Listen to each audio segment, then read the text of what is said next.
Start recording. Hello, everybody. It is Sunday, August 2nd, 2026, and you're listening to Super Gamecast. I am your host, Bronson Fiore, joined by the dunkiest of dudes, Mr. Duncan Crabtree. Hi, everybody. Hey, man, it's been another week. We did it. We made it through another week. We did make it through another week. We crawled and screamed and writhed on the floor, but we did it. Yep. I did survive my first week at the age of 28. Was it successful? Maybe. I think not. Probably. Fair. I'm trying to remember, what did I do when I turned 20? I don't think I did anything when I turned 28. I think we might have been running. I think that's when we were running fight nights out of Ray's old apartment. I can tell you exactly what I did. I went to go-karts. Pretty sick. Went to go-karts. I did crush everybody, but oh god, worst thing happened to go-karts. Okay, first round, me, Chris Logan, we go in. It's great, right? I crush everybody. I obliterate the side of Chris's cart. Because he does not pay attention. I'm trying to pass him, and he just turns directly into me. And then, second race, right? Because we pay for 2 races. Way too expensive. Paying. How much is go-karting now? $50 for 2 races. $50 for fucking Jesus. Yeah. So that lasts about an hour for $50. So that's rough. We get to the second race, and we get told, oh hey, another group is joining us. These 2 people join us, and this guy, cart number 4, brain dead, no idea how to drive a cart. They are going so slow, like to the point where it's clear that they're hesitant to put their full foot on the gas, and then they're also getting in the way of other people because they don't want to be passed. But they tell you ahead of time, allow people to pass safely. You have to let people pass, or they're just gonna hit you, like on accident. And so you get these blue flags where this blue light comes up and then says your cart number, so you know it's for you, telling you to let people pass. And they would get it like 4 times and just ignore it and not let people pass still. So my times got ruined on the second race because I was just trying to figure out how to pass this person. Well, sounds like fun. Yeah. I don't remember what I did for my 28th, but I do remember my 29th and 30th.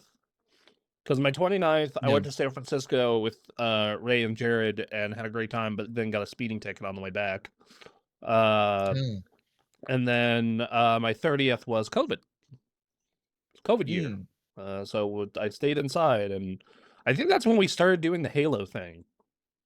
That continues to this day. This year, we're just gonna do MCC. We're gonna do MCC. I'm going to have Anthony and I sit down and create a guide for how to properly install MCC, so we can play fucking Halo. Man, it reminds me again. We gotta play. I know. Play Halo 1 mod. It's on MCC. It's so easy. Speaking of Halo 1, I finished Campign Evolved and its new side prequel campaign. I took a bunch of notes here, and I kind of will go over them and give my final podcast score, if you will. Right off the rip, the gameplay is just worse overall because, like, the enemy AI is fine. It's the Reach AI. Everything about the core gameplay loop is the Reach everything, basically, except for you have perma-sprint instead of just power-ups that evolve. However, the problem is the environments are Halo 1 with maybe minor tweaks. Outside of the library, which got, like, huge tweaks. Like, the library got huge. That got big updated.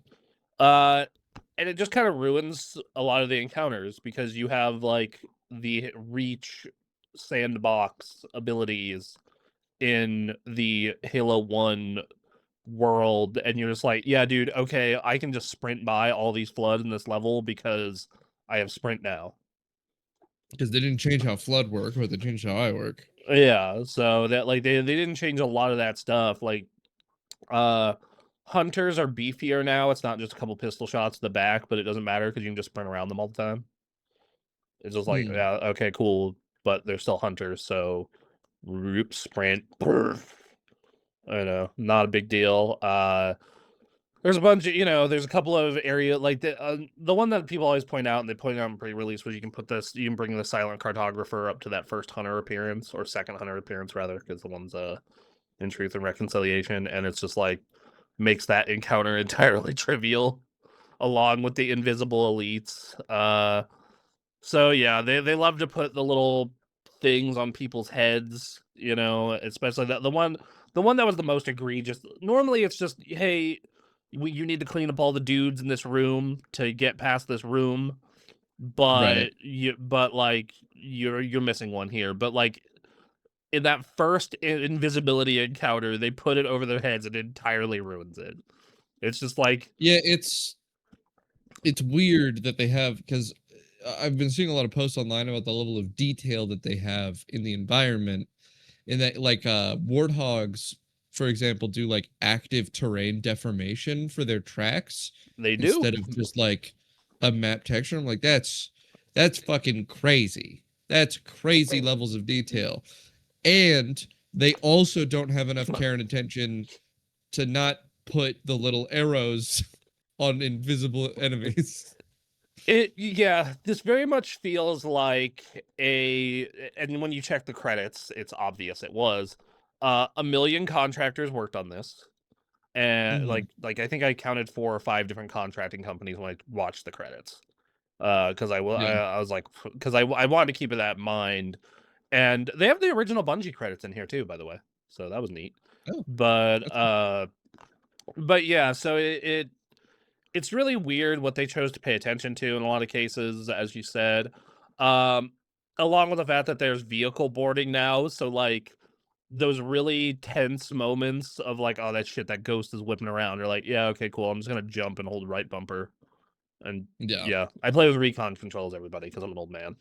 Well, and also, there's that's what, like, vehicles used to be way deadly, because like even slightly touching them would kill you, and I imagine that's just not the case anymore. No, and then also on the other end of this, the fact that vehicles can be destroyed was obviously not intended for Halo 1, because there's a couple of fucking spots, particularly on Assault on the Control Room and Assault on the Control Room backwards, 2 Betrayals, that's the name of that level, where it's like, oh yeah, your vehicle just fucking gets annihilated so easily in comparison. It's not like impossible, but it is, annoying. I see. And then I cannot imagine how much easier 4-player co-op would make this. Like it's criminal. It's already easier because of the sprint and the on-use power-ups and the fucking but having 2-player co-op made the game significantly easier already. Yeah, having 4 people would just trivialize the whole thing. Yeah, I did have one fun moment where you get that first moment where you fight like a white gold elite. It's on the second to last level, and they felt the need to put a red arrow above his head to be like, this is important. I'm like, I'm not blind. It's obvious he's important. No shit. No, you've gone through most of the game, but you still can't judge which characters are important, and you need the helpful flashing blinky arrow. Yeah, like so some of the earlier levels, the art direction feels a little flat. Like the actual technology behind it is wildly impressive, but it feels a little flat. Like it does not. When I played through Halo 1, there was this sense of like mystery to those early levels because you weren't like settled yet. I don't think this art evokes that same feeling. It very much reminds me of generic sci-fi and not so much mysterious alien. Because like when I play Halo 1 now, like the original, I still get that vibe when I play through Halo and Silent Cartographer, versus like when I played this, I was like, yep, it is a video game. So, yeah, there's that. Voice acting direction is worse in most cases. There are some scenes that are better. Specifically when Cortana's like, "Yo, dude, go rescue Keys." But yeah, ran into some bugs, slowdown, and performance issues on my fucking computer, which means I can't imagine most computers. Yeah. So there's that. Some of the cinematics are kind of stilted and lifeless. They're all pre-rendered. They didn't do them in engine. Like they got a third-party studio to do them, and there are a couple that are good. I do like the last, like they do try and build some tension with the last scene where instead of just Chief running to the ship and taking off, he gets into the cockpit and the flood mobs him and he fights it off and then they take off. Like there's some minor stuff like that. But most of them aren't better. And I think not having multiplayer in this is fucking stupid. Yeah. It's because it's like, I know multiplayer was not the big selling point of Halo 1, but a lot of people played split screen, and a lot of people. Yeah. Well, also, I think it's another clear move to just save money on it. Also, yeah, yes. Because the multiplayer always takes a lot of dev time, right? Yes, and the thing is. And so, you know, they're just like, especially because they late release multiplayer on a lot of these games. Yeah. I think it's solely just they're like, no, it's gonna save us a lot, and they already have MCC, and let's just not add a multiplayer mode for this. And it sucks because like one of the best memories I have of like Halo 1 was playing the PC version multiplayer or doing LAN stuff, and like it's a bummer. There were some good parts though. I have some nice things to say. Certain levels do benefit from graphics and art direction. Anything that's the Flood, like 343 Guilty Spark, is significantly better now. Yeah. It has yes, the Marine can't kill you. I went back and I tested it, but otherwise though, like you see the teases of the Flood, you see the spores, you start seeing some stuff bubbling under the floor, like you start. That was always an issue with that level in Halo 1 because it's just like it's so low poly, low graphic, you kind of can't really gather what's going on. Yes. They do a great job of crafting the tension, but they do that mostly through the music and environment than they do with the glimpses and the teases of the Flood. Even though they exist, they're just hard to notice. Yeah, so that's an improvement. Library, big improvement. And then any level that's a lot of spectacle. So like when you're doing Pillar of Autumn and you look out the window and you like see the dogfights going on, like, and it's a little more advanced, or like the last level, the second half of it, like the exploding ship and the barrowing down ways and shit, like they improved that a bit, and the spectacle is there with this new tech. It's just that, so that's nice. Shooting feels good. This is the Reach engine, but with UE5 as the renderer. The shooting feels good. They added new weapons to the sandbox, and they genuinely are like smart adds. Getting the sword, cool, awesome. SMG, great weapon against the Flood now. That's a big win. You get even more of the new weapons in the prequel campaign, which I'll get into in a minute. The story gives some additional context to stuff they originally didn't mention, like Keys mentions he has a daughter and gives you a pistol to give her, and sets up some additional stuff about rings and the Flood and High Charity. Like that's all strewn in there. Skulls add replay value. Like if the original didn't have skulls, so that's a nice little tease. That's true. I love the skulls. Everybody loves skulls. Yeah, the prequel campaign is not good. It is mostly. I have not heard great things about it yet. It is so I'm gonna get the stupid part of it out of the way early. Shut up! It's not woke. Fuck off! You're an idiot. For the people screaming about woke complaint. Yeah, there's a woke complaint because you fight with a mostly female Marine squadron with a female leader. I did see one post online of a guy killing the Marines in his party, and then one of the Marines one-shot him. And there was an accusation that it is woke because a woman can kill a Spartan. Which is like, what the fuck are you talking about? Yeah, so that was dumb, and that's dumb, but that's not why this is not good. Um, so what the story is you, Sergeant Johnson and Master Chief are going in to are going in to go and steal uh where the Covenant homeworld is, where their main bases are from this ship. You go in, it's mostly corridors and a couple of open rooms. It expands to a bigger, like, hollow world that they have inside the ship, and then it turns back into hallways and Covenant rooms. There are like, early on, I was kind of hyped about it because there was like this really cool room where there's a couple of Covenant training, and then it like a room where it's like, oh, this looks like a training, like they're testing their own Spartans and genetic modification on elites. That's like a cool thought experiment. And then they never do anything with it, and it's just a smash and grab rescue mission. That's like, wow, that's shitty. So the environment, yeah, it's 3 very unremarkable Halo levels with a very shit space combat section that's worse than the one that's in Reach, which isn't particularly super good. It's entirely forgettable. Go watch the cutscenes online for the cool parts of it, I guess. Also, the needle rifle in it makes everything else entirely pointless.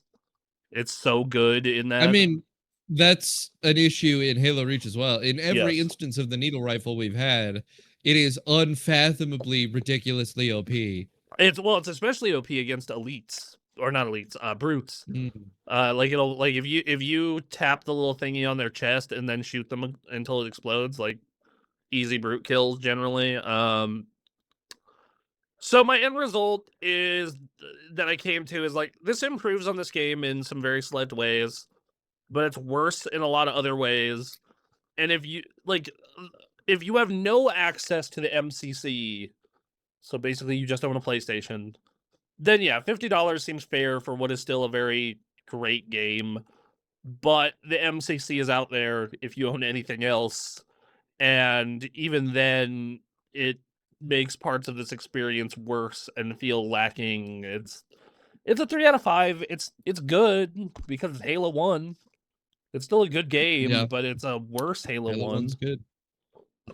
Oh yeah, and I played Dench Attack and on Steam Machine.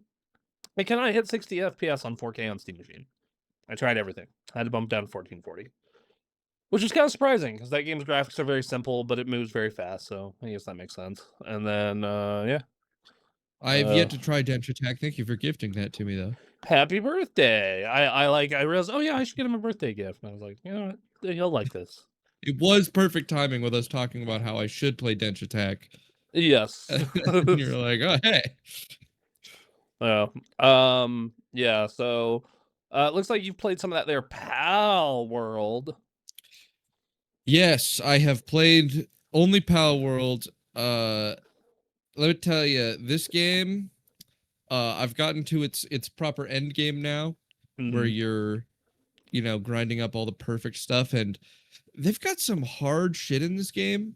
So they've introduced this system where once you beat all of the towers, right? Because the kind of story of the game is, you go in and there's 8 towers and you got to beat them.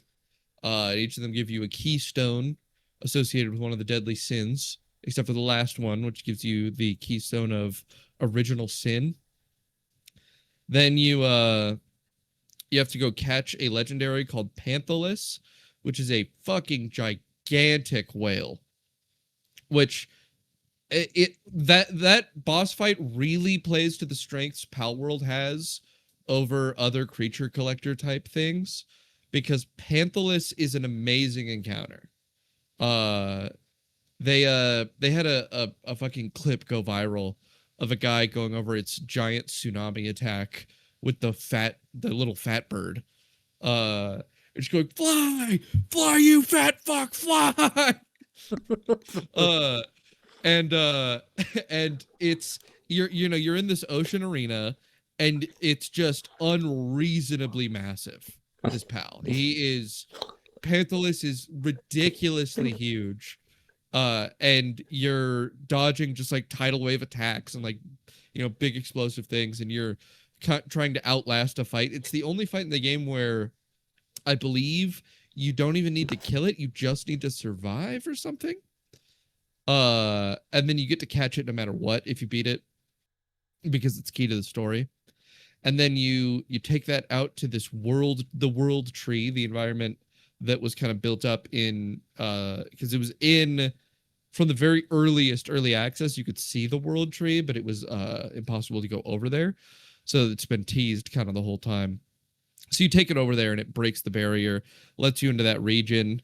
It's another whole continent-sized region with a bunch of stuff in it. It's got its own mechanics with this like disappearing resources and things. And there's some bosses. There's a ton of pals there that you can only find there. And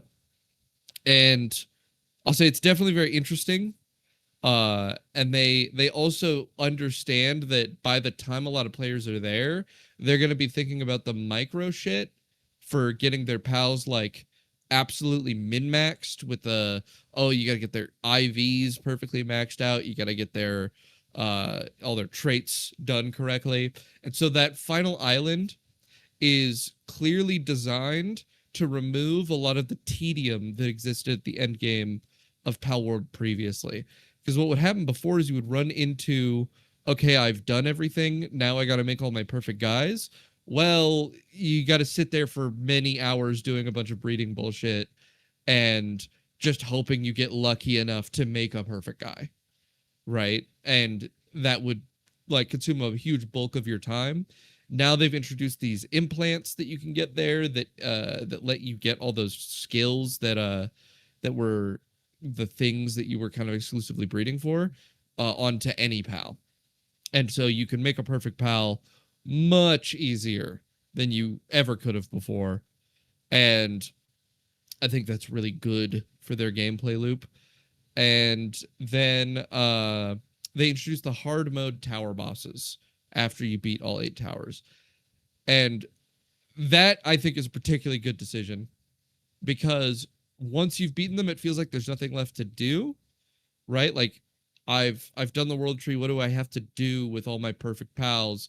And the answer is that they have these pieces of super elite content that are, all right, you have to really engage with every aspect of these systems and min-max yourself, and then also get good at the combat to be able to finish these. And so that's the very hard fights that they give you for the hard mode tower bosses, which I've yet to be able to beat a single one of. I have to make, because you kind of have to make a team specifically tailored to being able to beat them. The other big endgame thing they have is raids, where you just get one big pal that's very strong that you're able to fight with an entire base's worth of pals. So you've got a team of 50 pals and against this one kaiju pal, basically. And those fights are fucking hard on their ultra versions. You have to have, you know, like 50 pals that are specifically dedicated to being able to take it down. So that is an interesting, they're interesting events, and their scale is always so huge.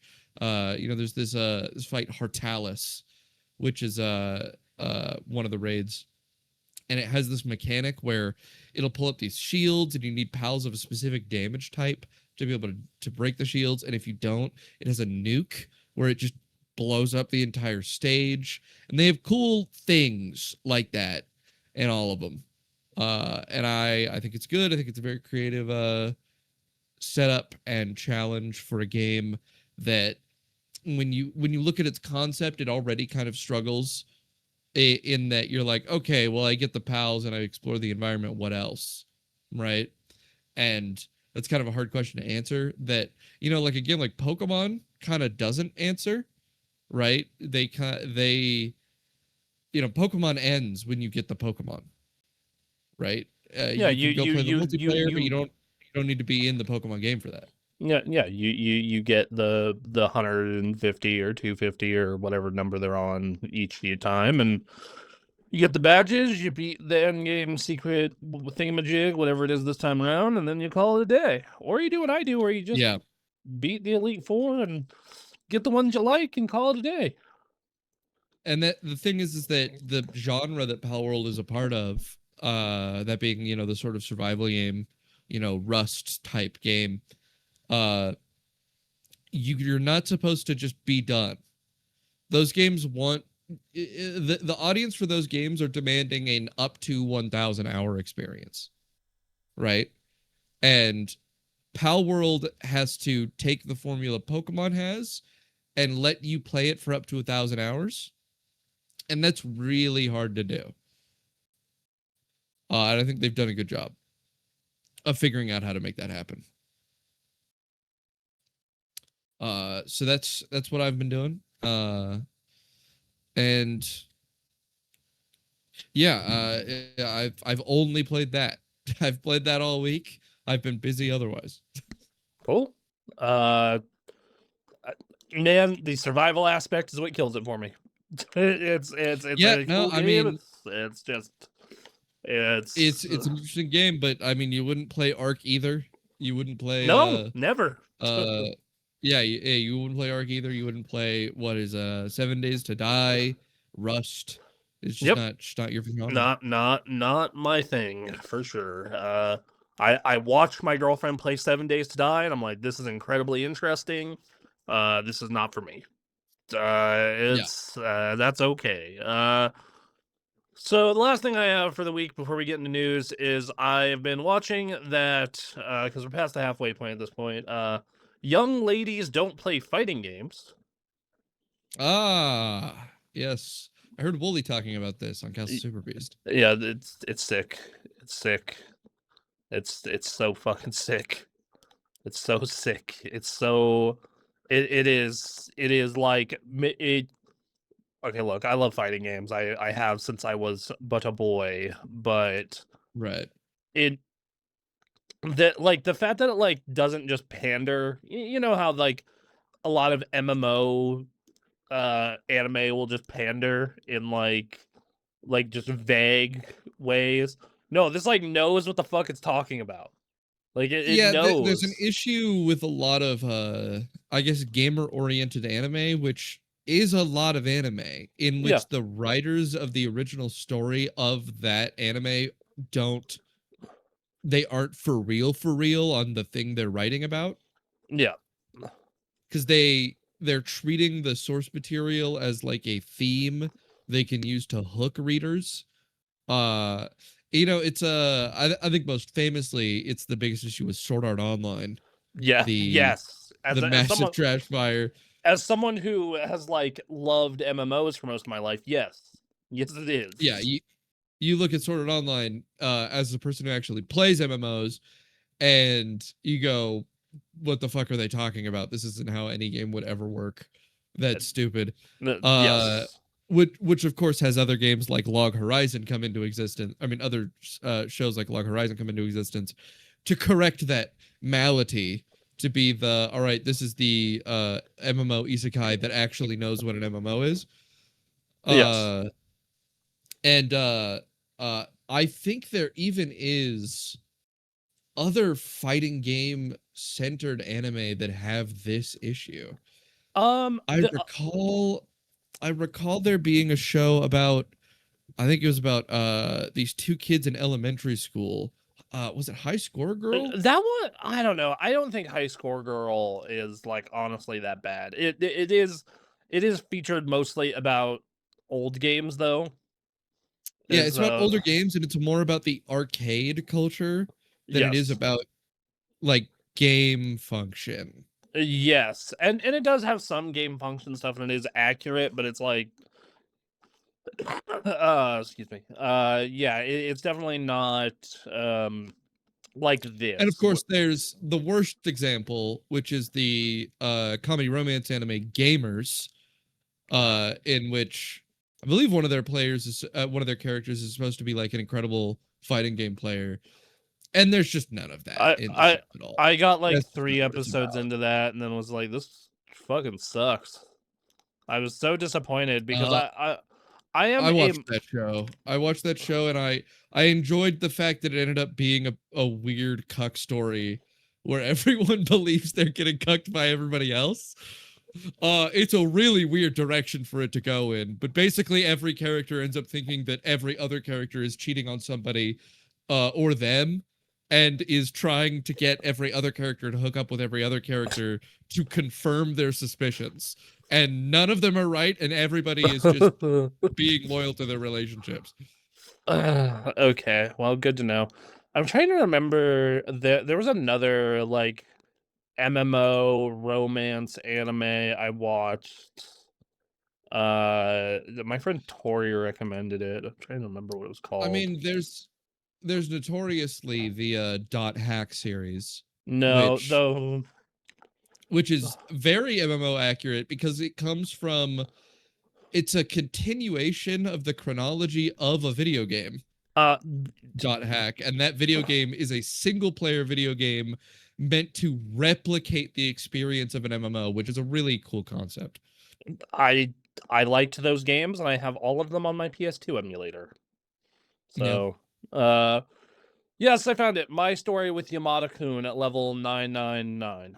Oh my god, yeah, that romance anime. Yeah, that show does not know how MMOs work.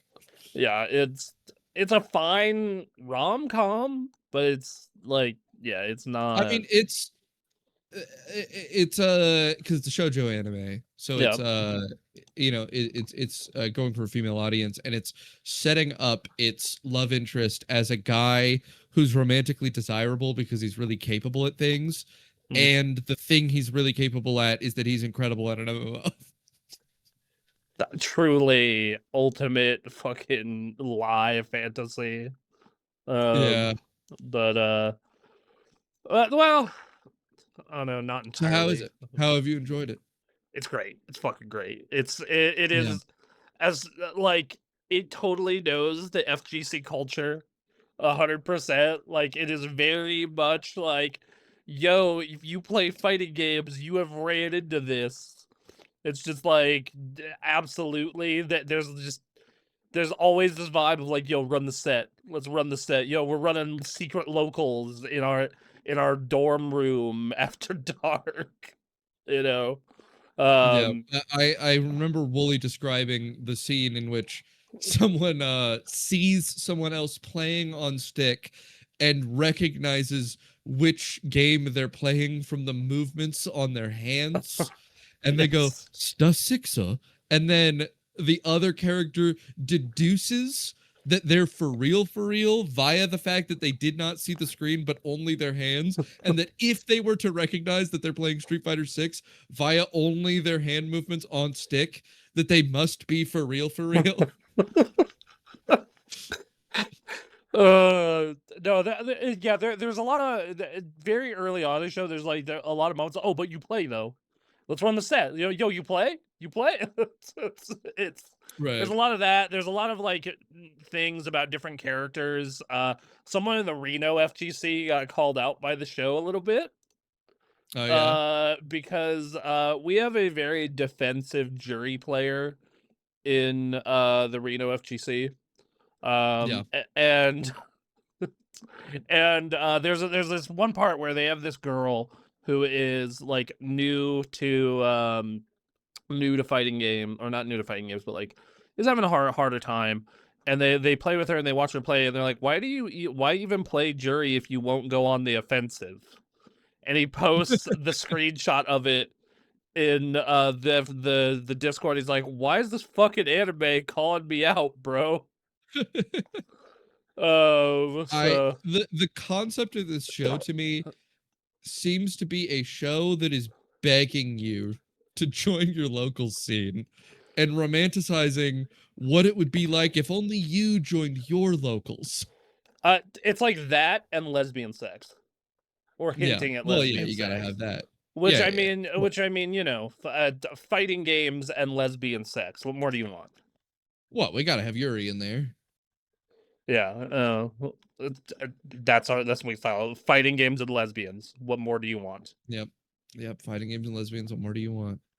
Yeah, but I highly recommend it, especially if you've like ever been into the fighting game scene, especially the Street Fighter scene in particular. Like Yeah. it's like they have gone out of their way to get actual sticks that people use. Like they like you can point out the model of stick. You know. Yeah. Like you can I've been see planning to add it to my weekly rotation. yeah, I was because gonna come out a bit more. yeah, I think they're this Tuesday episode 5's out of 12. So we're sorry, we're almost the halfway point. But yeah, like they have like you can see that Mio is clearly using a TE1 or you know, or the third girl is using this bad boy, the Nitrix.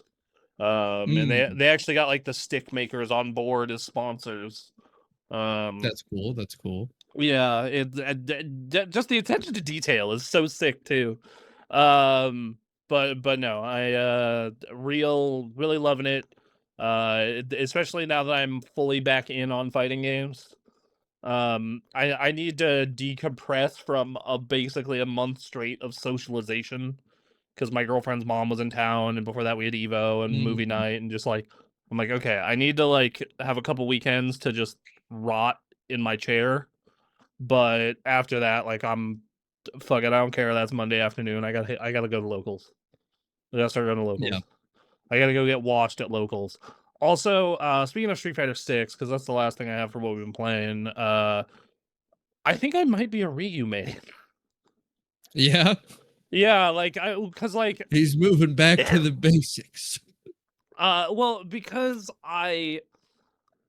so I was like playing Akuma and getting him, you know, ranked up and having a good time and learning him. But like I was having trouble nailing a very particular thing, and I don't know why my hands have trouble with this. But I've been having trouble with uh doing 2M, so medium kick, down medium kick, drive rush into a combo. Like I've just been having such a fucking pain in the ass with this on like every character. And it's a really good tool for Akuma. So I'm like, God damn it. I'm like, okay, I need to practice this, and I want to practice it against real people in rank, but I'm not gonna. But I don't want to do it while risking Akuma's rank. Who can do this? Ryu. Ryu has the Zack shit, and I've just like been playing a bunch of Ryu because of it, and I'm like having fun as Ryu, and you start to realize some of the advantages Ryu has of like, God, you're just an absolute gorilla in the corner. You're just fucking eating people's drive gauges, like just blowing them up. So yeah, I've almost got Ryu to Diamond 2, and I'm having a great time with him. He's a lot of fun, and he like makes me better at the game because like Akuma is a monster who will feed bad habits because he's just so offensive. Like you can just, but that also like makes you play like a fucking idiot sometimes. Versus like Ryu, it's just like I have to be calm, I have to confirm, I have to like, yeah, it's right. you know, and then also having a tiny bit more health is nice. So yeah. You're saying not dying like a feather, not being immediately destroyed if you get hit at all. Yeah, yeah, Akuma, you're basically 2 combos away from being dead at all times, but you also are 2 combos away from killing someone. You're 2 combos away from killing him. That's the trait. You know, it's like some shit I've seen with Akumas in the Master Ranks. I'm like, dear God, why? Why did you put this Marvel vs. Capcom character in this game? Oh my lord. So yeah, it's still enjoying Street Fighter. I'm dying for Marvel Toka to be out Thursday though. Fucking dying for it. And that's gonna be the game I'm gonna be practicing stick on in a real way. Nice. That and Avatar. My girlfriend and I have talked about, she has been like, she wants to play more games with me, and she's like kind of getting vaguely interested in fighting games because I'm obsessed with it. So we've talked about busting out both sticks and me teaching her some stuff and playing together. So that'd be cool. Yeah, so it's gonna be a fun time. You know, Duncan, you should get into fighting games. Come, you hang out locals with me on Monday nights. The coffee shop. It's a good time. Maybe. Look, we need to grow this seed, man. We need to grow it. Get into fighting games. I just I've always found that I'm like, man, that's a big time investment, and my hands don't do it good. Look, man, it just requires practice. Or alternatively, and this has been something I did in the Street Fighter 4 days, is play a character that doesn't require your hands to get good. You know yeah, what's I always just think about it, and I'm like, I wish I was just playing the Yomi hustle at the end of this. that right? Fair. Where I can execute perfectly, and I can just all it is that I think about actions and possible return actions. See, and that is the part about Yomi Hustle that falls apart for me, which is why I like Dive Kick, is the fact that, like, okay, this is all in real time, so it's like, okay, I can fuck with you a whole bunch. I can get into your head. I could not believe last night I played a fucking master Terry, and this man let me throw him 6 times in a row. I was like, I was just like, he probably was thinking, there's no way he's gonna do it again. No way he's gonna do. He finally DP'd me, and I was, fuck. Which, to be fair, I get it, because I've done that. It's happened to everyone who's played that fucking game. Like, you're just like, no way he'll throw for a 6th time. Whop. So, yeah, no. I'm Anthony is the only fighting game he's really expressed interest in after playing them all is like Virtua Fighter. And I'm like, one, that's the most Anthony thing of all time. The most it's pretty Anthony. The most vanilla fighting game ever made. And I'm like, I could learn Virtua Fighter to get Anthony into the community. I could learn Virtua Fighter with him. How hard can it be? It's a 3-button game. It's a 3-button game. That's all it takes. Yeah, if all it takes is me learning every fighting game to get everyone I know into fighting games, feel like I'm Anyway, yeah. So a little quick bit of news. I fucked up the order of these stories. News. So Justin Wong and okay, no, that's IFC right. Yips the Maximilian dude first. Yeah. So speaking of the FGC, Justin Wong, IFC and Street Fighter specifically. Yes. So 3 big names from the FGC: Justin Wong, record holder for most Evo championships; IFC Yipes, big Marvel vs. Capcom Evo champion; Maximilian Dude, by far the biggest content creator in the FGC space, are all in the movie. They're in it. They have a cameo.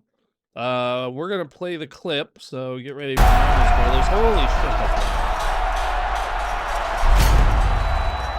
Who are you? I know what you're capable of. Show me. R.I.P. my eardrum. Let's go!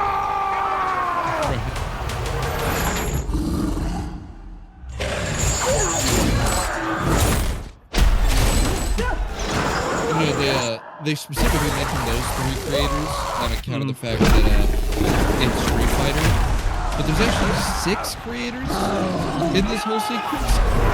Oh, hold on, I'll ask you about that one. Stop! I do not wish to fight you. Then you die. Okay? I want you. Oh, okay. I think this movie is gonna be terrible but fun. I think it's gonna be terrible but fun. It does seem like what it's set up to be, which is clearly what they want. Yeah, well, yeah, especially I mean, that's what the original one in the '90s was. I mean, Ocean videos. Let's go! Hold on 1 minute. I apologize, everybody. Okay, there we go. Like that's what the original movie was, right? Like, I mean, how many memes have come out of that '90s Street Fighter movie, right? You know, right? For you, the day Bison. That's clearly what they want to replicate. For you, the day Bison visited your village was the most important day of your life. For me, it was Tuesday. Yeah, like just. Yeah, it's pretty peak. I should go hunt. I should go hunt down a copy of that movie. I need to add that to the movie night list. True. That movie also fits one of my favorite things of a world-class actor doing his absolute best in a movie that is just so fucking beneath him. That is what's great. Um, But the extra people that appear here are Lazar Beam. Okay. Yeah. He's a gaming guy. He's a Australian dude. He does Fortnite stuff. Lachlan is I think that's his name. Yeah. Then Nathan Lust and Bubble, as well as famed Photoshop god Boss Logic, who is, I believe, just working on the movie. Yeah. I'm not familiar with most of these figures, but I've heard they are of Boss also Logic. in the movie. That's cool. I really hope that they get other old school FGC people though, more IFC Yipes and Longs. I would Yeah. love to see Daigo in it. I would love to see fucking Daigo in it. Okay, so what are the chances we get the Evo Perry? What are the chances the Evo Perry is in this movie? It would be a "Hey guys, we know ball" moment. It would be a "No, we're for real." It's yeah, or like Ken is, or like I think they need to do something with the "Let's Go Justin" thing that's in that clip, and then getting parried. Like just Yeah. there's a lot of stuff they could do with it. Yeah, no, I'm excited. It comes out 2 days after my birthday, and I was planning to take that Friday off. So, gonna take that Friday off and enjoy a nice, lovely day at the movies, and go home and play video games. Yeah. Nice. Yeah. So hyped. So hyped. I also love how they Yeah. gave Max his "Let's go, let's go." And when I first saw the clip, I didn't recognize him at first, but I heard the voice. I was like, "No, is that?" And I looked. I was like, "Holy shit, it's Max!" So, yeah. Incredible. Yep. All right. Next news story is: hey, Sony finally, after a month, over a month, Sony responds, and I'm gonna give you. So they say a bunch of corporate stuff, and we'll give you the quotes and whatnot. But the corporate translation is, get bent, essentially. Yeah, that's basically it. What the corporate speak is, it's drivel. In fact, I'm going to read it to you Please as do. though it is drivel. Okay. Please do. So from January 2028 onwards, we'll no longer be manufacturing game discs. So 1.5 years ahead, she said, there are various reasons we made this decision. The biggest is that the digitalization of contents overall has been progressing. That's the big factor. It's not just for PlayStation, but for all kinds of digitalization is progressing.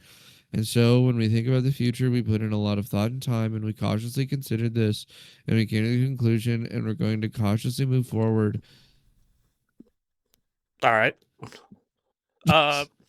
Well, and I just wait, there's more.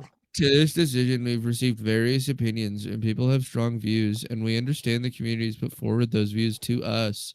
Games are loved by many people. It's a form of entertainment that's loved by people, and it's connected to people's fond memories in many cases, and so we understand those emotions. We want to consider that, and in the future digital ecosystem, how do we engage the gamers is something that we would like to continue to explore. Okay. I wanna show something here. That like okay, so one, people have strong emotions. It's all look, games are loved by many people. It's a form of entertainment that's loved by many people. Connected to fond memories. We understand those emotions. No, you don't. You obviously don't, and you don't give a fuck. Because let me tell you, and they're missing out on money, by the way, by doing this. Because there are plenty, like not millions, but a lot. There is a lot of money on the table in issuing physical games, and if you're really smart about it in a way that can make you even more money, because there are sickos like me or Wood over on beat 'em ups who will buy a game twice. You know, it's important to understand that this statement was made at the quarterly earnings announcement Q&A. Yes. right? So this was asked about by investors, and this is an answer they're giving to investors. And talking to investors, they basically just want to say, well, we understand that people are mad because gamers are a bunch of baby bitch face idiots. But we've decided we don't care and that we'll make more money anyways.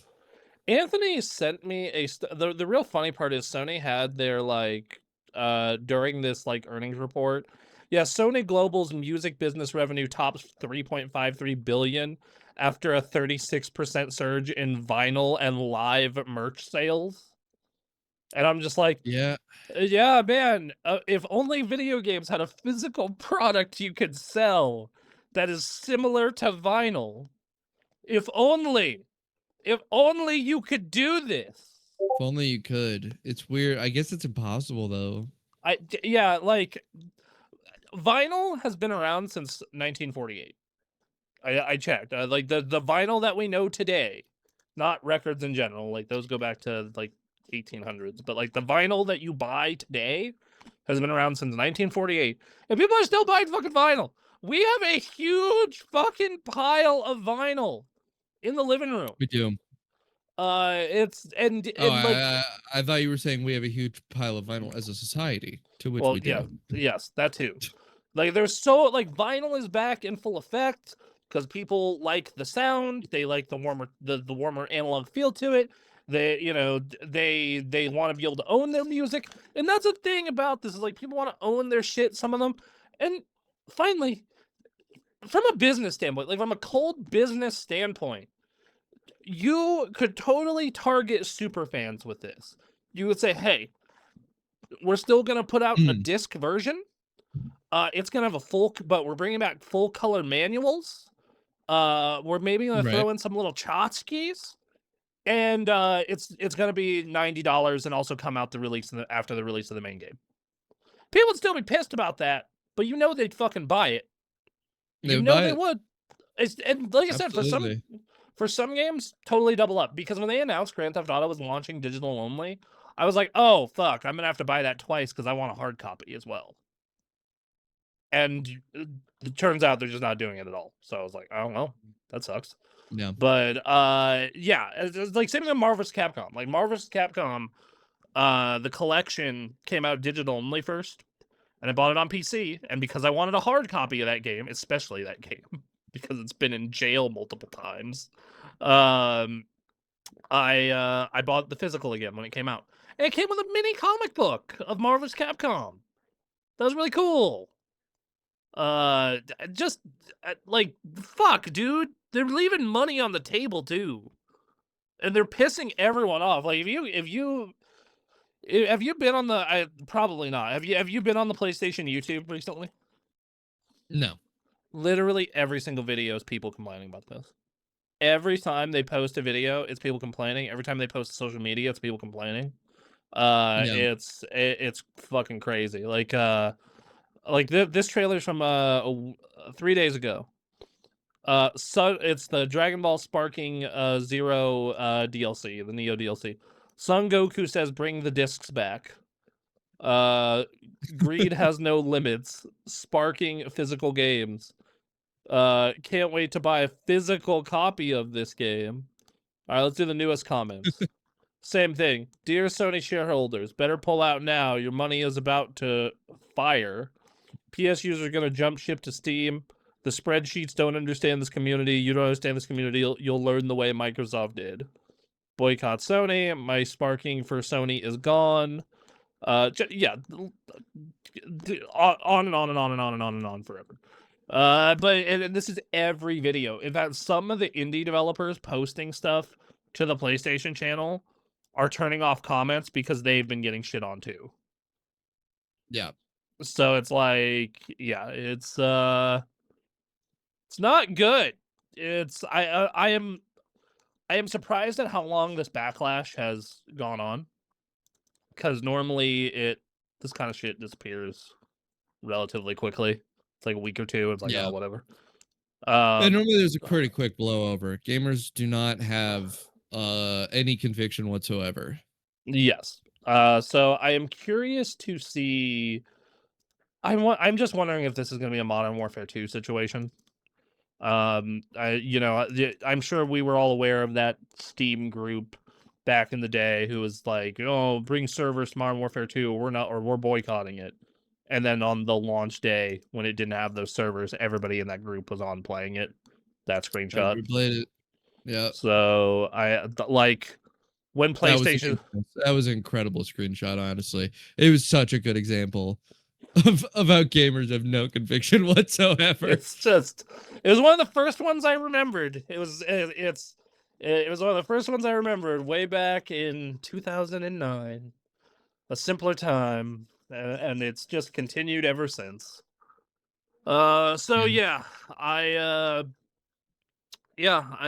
continue to think this is a terrible idea unless they have some real good reasoning behind it that they just haven't announced yet. I do think that this is not going to affect them in the immediate term because they're still putting out physical games immediate term. Like I have a physical copy of Wolverine pre-ordered. I'm going to get God of War physically. Like, that said, well, it's not going to affect me. I don't buy physical games. I don't have a lot of ground to speak on here. I mean, and that's fine. That's fine, but the option should still exist. Like that. Yeah. That's that. Like because of a lot of shit PlayStation has done over the past half decade, I have moved more and more to the PC side of things over the past half decade.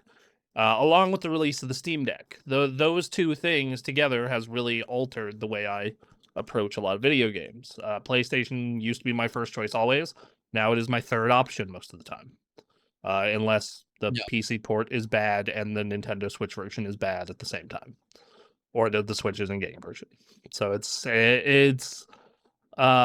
and you know, I was a big physical game. I was a big physical game collector specifically for Sony as well. Like if you go into my game shelf in the living room, it's like 75% PlayStation, 20% Nintendo, 5% Xbox. Yeah, so it's you know, and I think that the options should remain, even if it comes at a premium, because that's what Nintendo's doing. Nintendo's like, yeah, it's more expensive to manufacture the cartridges, so if you're buying the cart, it's $10 more. So if you want to buy the new Fire Emblem, $80 if you buy the cart, $70 if you buy the download, which I think is fair because you don't have to ship a fucking box across the ocean and print a disc. Yeah, that's fair. There's a lot. There's more cost associated for certain.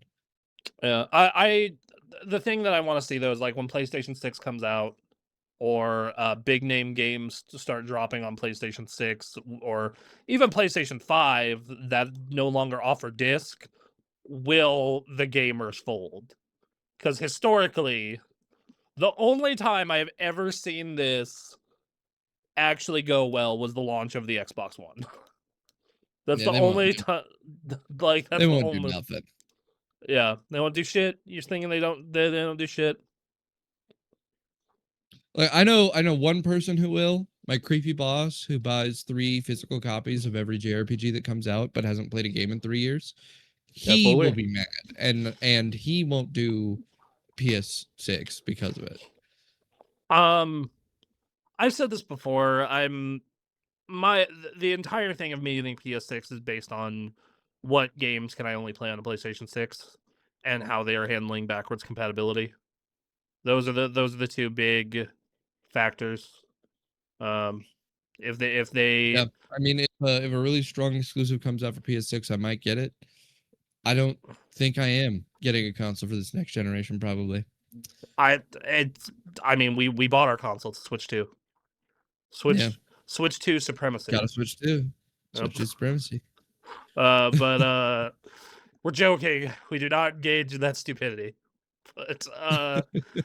But yeah, so I don't know. I'm like Spider-Man 3 would get me, or you know, like something like that, but Bloodborne might do it. Yeah, if man, could you want to talk about the ultimate test of wills?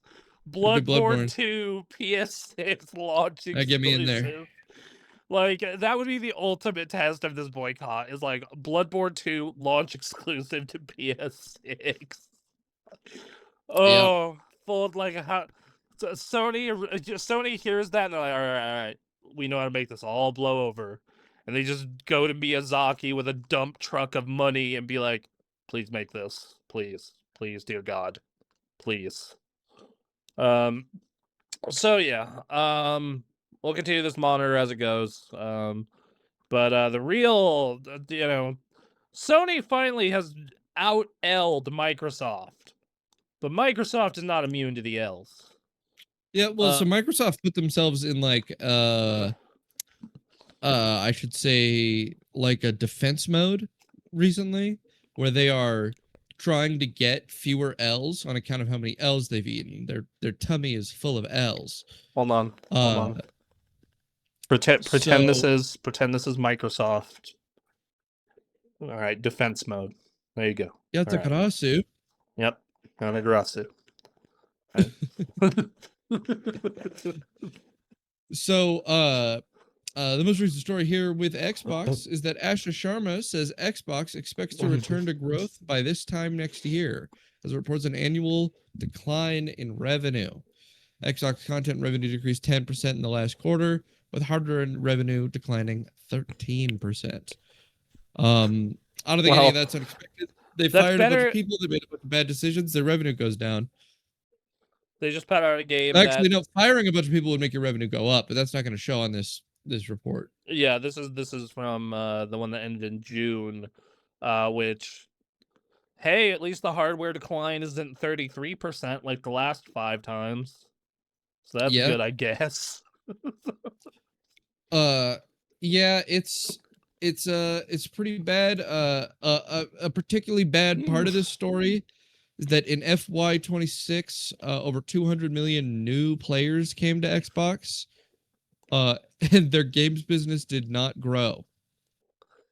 Ugh. So that's really bad. That means that even a really large number of new users is not going to make your business do any better. And that consumer growth in like actual users is just not relevant here, and that it's literally just business structure. It's an issue solely of how much it costs to run Xbox being too much. So the thing that I ask here is, what is new players? Because are they counting like buying Forza on a PlayStation and having to log into your Microsoft account? That's a new player. That's a new player. So they said to Xbox and our games. So what that indicates to me is that it's unique new engagements with Xbox platforms and any Xbox game. So yeah, guy who buys Forza is a unique interaction.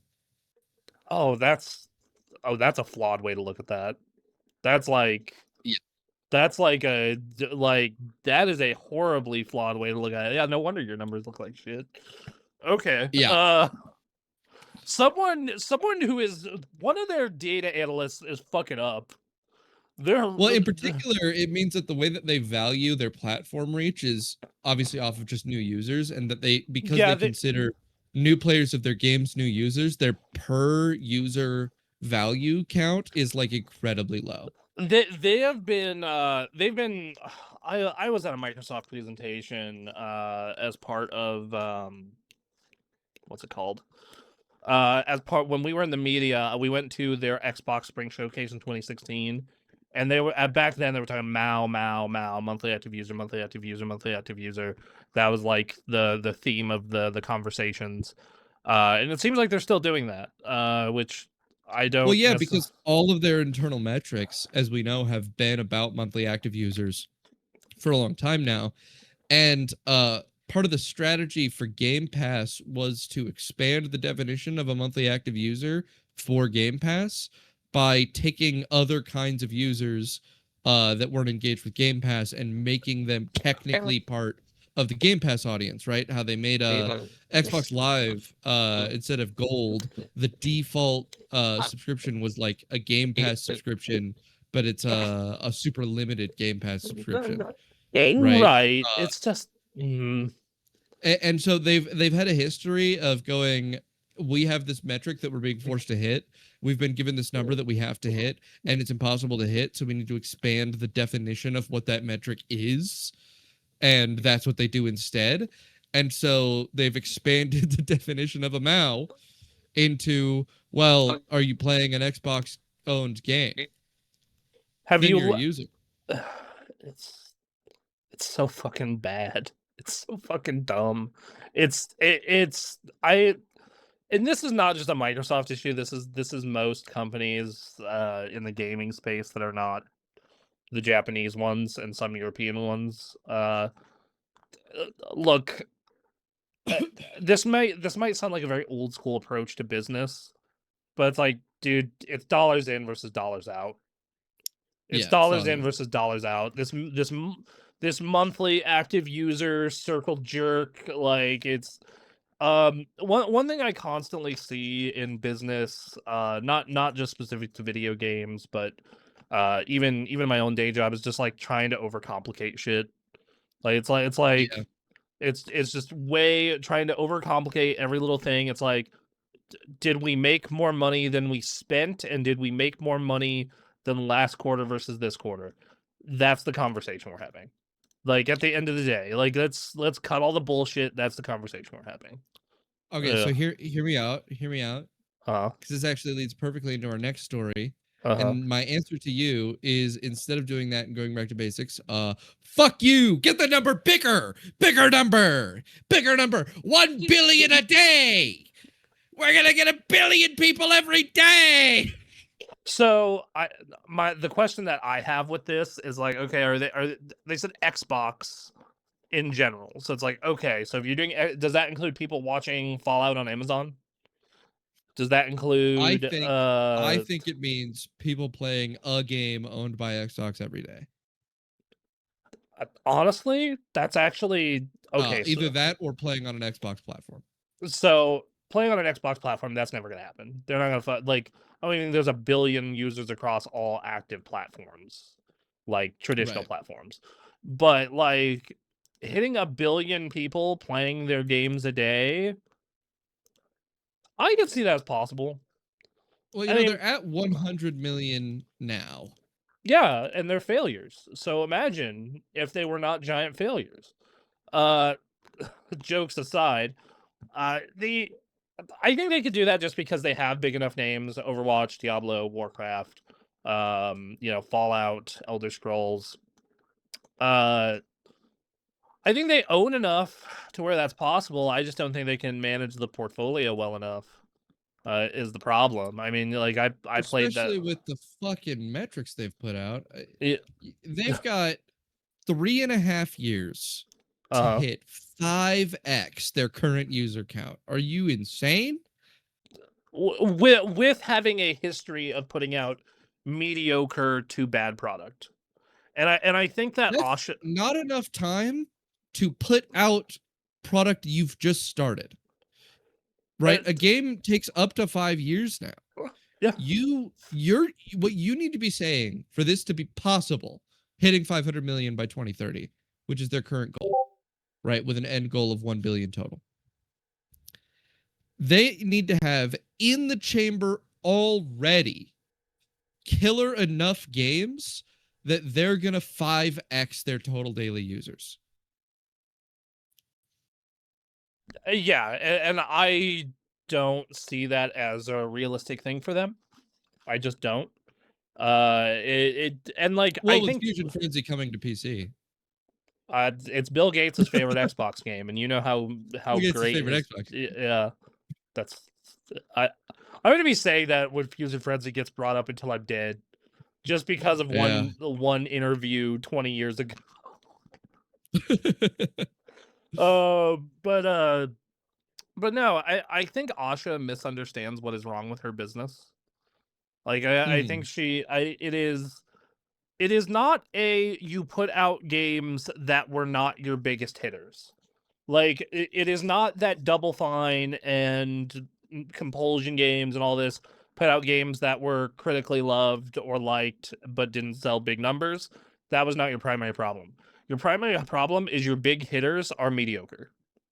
That's your big problem. Yeah, the problem is they don't have a lot of buy-in value for their platform. There's no reason to be on the Xbox ecosystem instead of the PlayStation ecosystem. Because the PlayStation ecosystem lets you get most of what you're getting on the Xbox One with some exclusive games you definitely aren't getting. Yep. And you know, when you're on PC, most of what you're playing is not on the Xbox platform, right? You're on Steam. And so the only games that are considered part of that sort of Xbox sphere of PC captured players is games published by Xbox. And they have some big ones, right? If you're playing Minecraft, if you're playing Call of Duty, if you're playing Candy Crush, that's their big Blizzard, 3 of like all of Blizzard. Players, yeah, all of Blizzard. You know, and what? How many WoW subscriptions are out there right now? 5 to 10 mil, depending on where they are in a patch cycle. That's up to 10% of their entire user base. Yeah, no, absolutely. But like, I stand by the fact that it's a quality issue. I think that there's the only reason to be on an Xbox anything is Game Pass, but Game Pass is just imploding when it comes to the value of Game Pass. And, we just talked about a Microsoft game earlier in the show. Halo Campaign Evolved is middle of the road as fuck. It's middle of the road as fuck. There's no reason to get it, especially on PC or Xbox, because you have the Master Chief Collection. I don't know why. After finishing this, if you haven't bought this yet, if you haven't blown the money, just play the MCC. Just play the MCC. You're fine. Gears looks great. Gears is like the first blockbuster Microsoft title that I've been like super geeked about in a long time. That's how good that game looks. But like, because like Fable, like it looks cool, but it kind of went through dev hell, and like they keep kind of refusing to show tons and tons of gameplay. We only see bits and pieces.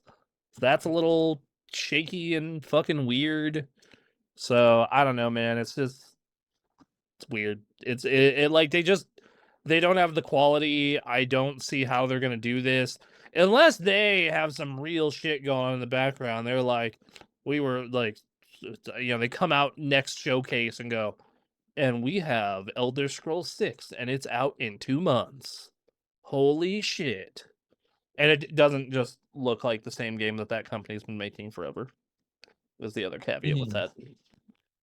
So, and the one way they're not going to get more users, though, is increasing the price of their fucking box. Xbox console pricing in Europe has been fully revealed, is now costing £200 more, which compared to the US price increase, which was $150 for 1 terabyte models, $100 for 512 gigabyte models. Europe is instead getting $150 and $200, or sorry, the UK rather, in another. Oh no, even Europe is getting 200 more euros. So once again, everybody, get bent. That's the theme of the show. Get bent. Get bent. Buy your consoles on launch now, I guess. They're appreciating assets. Yep, consoles are appreciating assets, baby. Here's the thing. If you can buy your console with 0% interest Klarna, you and pay it off before the interest hits, then you get an appreciating asset and can pay it over time.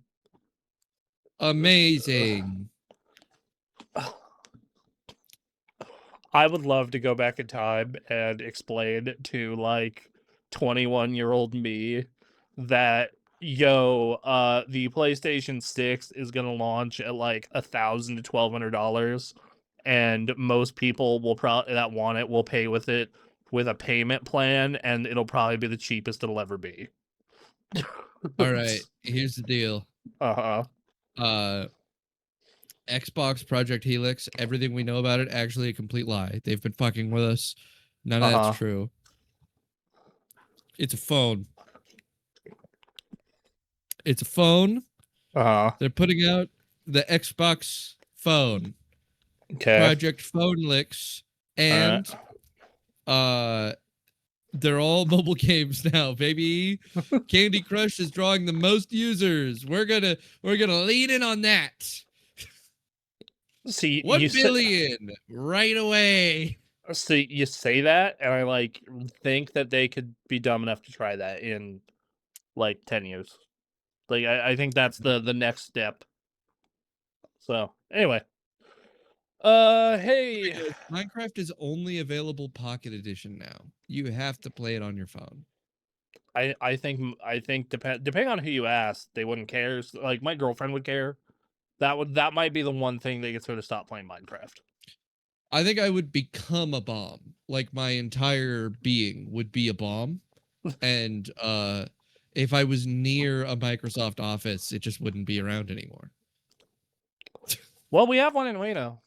So right, I know. It's not that I drive by it quite frequently. It's pretty dangerous for me to become a bomb that blows up your Microsoft offices. Yeah, they deserve it though. I got opinions about that company from my time there. That's actually been one of my like favorite things about my current job is just like the amount of ex-Microsoft people and the amount of ex-Microsoft people that talk so much shit about Microsoft. You know, it's super you'll funny. find something about offices in Reno. If you go into them, there's always a ton of ex-Microsoft people. Does your company have a lot of ex-Microsoft? Oh yeah, my creepy boss, he's ex-Microsoft. Wow. He got fired for bringing a knife to work. Yeah, yeah, like 3/5 of my company is ex-Microsoft. Or like my team. Yeah. It's I know of at least 4 people in my office in the departments around me that are ex-Microsoft. Yeah, so it's yeah, so hey, but they're not the only AI company who is causing prices to go up, including their own. Yet another company is telling you to get bent if you like video games. NVIDIA graphics cards are about to get more expensive. Samsung, who makes memory for NVIDIA, has raised DRAM prices by 20%. In response, NVIDIA is going to raise price on its graphics cards by as much as 30%. You know, what's incredible is that the prices are still going up and the cards aren't getting better. They're not getting better. They went, hey guys, we're never making better cards ever again. This is as good as they get until AI blows over. I mean, yeah, because like I have a 5080, you have a 4080. I have like a 12% uplift over you. That's about it. And then if I overclock and take advantage of my Bifu cooler, I might be able to get to 15, 16.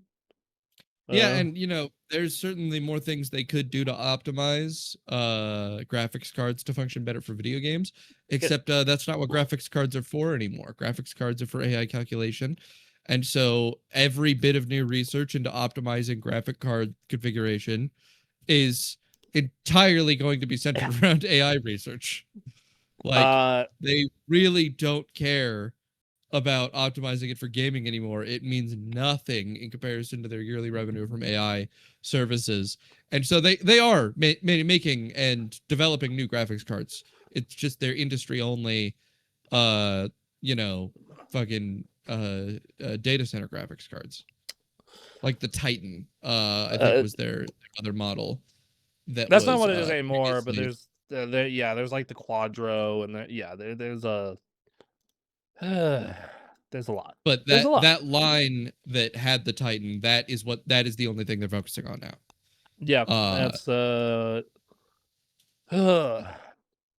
which you know. So it's almost like we're on a console generation pause, because when you look at PCs, right? I think that the next round of graphics cards is like the next round of console releases when it comes to upgrading the capacity for games to use power, right?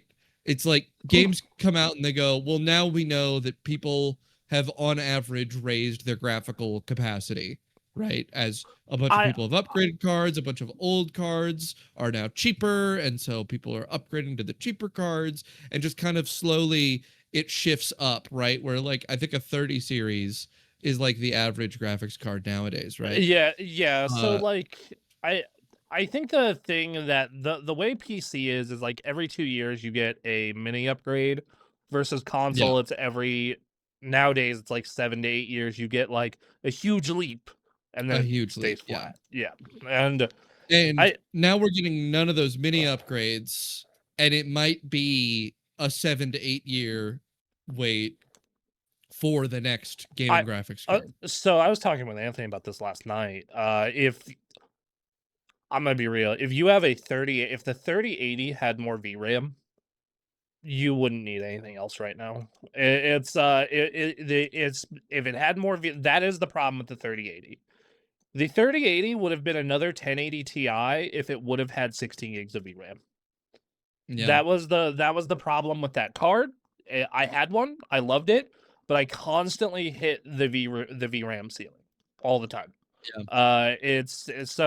But like, yeah, absolutely. So like, if you have a 3080 or better, you're fine, dude. Like and that's a 5-year-old card. It came out in like August of 2020, almost 6. You know what I expect to happen? What? Here's what I think is gonna happen, because Nvidia and AMD, neither of them are making new graphics cards, right? AMD just put out a bunch of new low-end graphic cards. But, but they're not pushing it. They're not pushing the no one's pushing the capacity forward. No one's pushing it because the money's not in pushing it. Except they are pushing it in the AI sphere, right? They are making new tech, and a lot of that will be applicable to making more powerful graphics cards. What's gonna happen is like 8 years from now, after the AI bubble has crashed, Nvidia is going to be sitting there being like, we make so much less money, but we have like a mountain of research and development on just better graphics cards. Yeah. And we're just going to adapt our current end tech for AI to a consumer graphics card. And then we're going to have like a ridiculous leap in graphic card capability like 8 years from now. I think they're gonna come out with a graphics card that is like fucking 60% better than a 5090 right now. I mean, the thing is the application for games versus other stuff is pretty different. It's like different enough to where I don't think that's 1-to-1, but I also think that it's. I disagree that I don't think that they're not compatible with one another, in that game application has been easily compatible to other application. Right? Yeah, yes, because that's compute. That like in terms of raw compute, yeah, sure. But in terms of other stuff, it's kind of where it's a snag. But I do think that what I think is going to happen is whenever the AI thing mellows out, you're gonna have a lot of cheap cards floating around. Is what's gonna happen. You're gonna have cheap cards floating around for sure. You're gonna have a bunch of psychopaths repurposing them for fucking video games. I do still strongly believe, particularly I think that the compute capacity that they're able to fit into a graphics card within the next 8 years will have risen significantly on account of the ridiculous amount of increased funding that they've had to do this research and development, leading to them being able to accelerate the speed at which they understand the development of graphics cards so much that by the time that they no longer have that R&D that they've already done will be able to allow them to create a graphics card that fits so much more compute capacity that once adapted to video games, even if it's not anywhere near as optimal as it was for its original application, it's going to be significantly better than what we have now. Okay. Yeah, I can see that.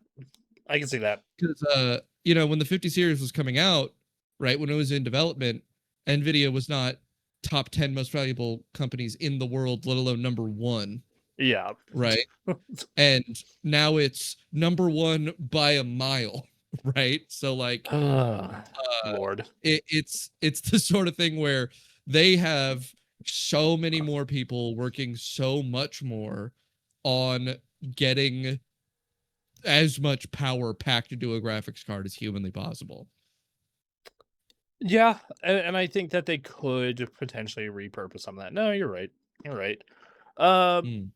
Anyway, AMD's gonna be fucked. They're gonna have a hard time. Nah, I think AMD is. I think more people in the PC space are starting to move towards AMD because they're the only ones selling anything that's affordable. They're doing great now. The next 8 years will be good for them.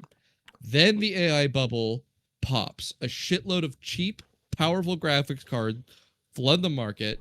AMD doesn't have a strong base of R&D to fall back on for the development of new competitive graphics cards with the now cheap and effective NVIDIA cards. But they do, because AMD is also used in all this AI shit. Like their stock, like not nearly as drastically in terms of stock improvement and whatnot, but like their stock has also gone ape shit, and they're still on a ton of data centers. Like it has. They're absolutely involved. I just don't think that they've developed the same degree of funding capacity that NVIDIA has to position them for adaptation to the collapse. Mind you, a completely different scenario could also happen in which AMD takes over on account of NVIDIA being unable to handle the financial collapse of losing the AI market and then not being able to recuperate and just kind of imploding entirely. Also, something important to note about AMD is they are very much they are the leader in terms of consumer devices that are not ARM based. So you have to remember they are the PlayStation, they are the Xbox, they are the Steam Deck, they are the ROG Ally, they are the most MSI claws. They're in a lot of stuff. The only I mean they're not relying on the graphics card market. No, is mainly the strength of AMD. When I say AMD is fucked, I mostly mean that their graphics card business division is significantly. Yeah, but I feel like that's not been a focus for them for a while, though. I do think that because they know that NVIDIA has had their lunch and that they need to function better in being like a full manufacturer for a lot of machines. This has been the first generation in a while, though, that AMD has been like a go-to for a lot of people. I know that part of that's because you can get a high-end AMD card for cheaper now. Like it's the 9070 XT. You can still get one for sub $700, and it's as good as a 5070 Ti, but like $100 to $200 cheaper. And that's a 5070 Ti is, quite frankly, probably better than what most people have in their computer if the Steam hardware survey is anything to go by. So, and then they're the best budget option, and they're in a bunch of consumer-facing shit, and they definitely have some stuff going for them right now. I kind of monitor the Steam hardware charts to see where they're at relative to NVIDIA, and they've been creeping. It's taken a while, but they've been creeping up on them. They're still the thing that NVIDIA has that kind of ends up kicking AMD in the dick is not so much people like us or builders choosing AMD like they do.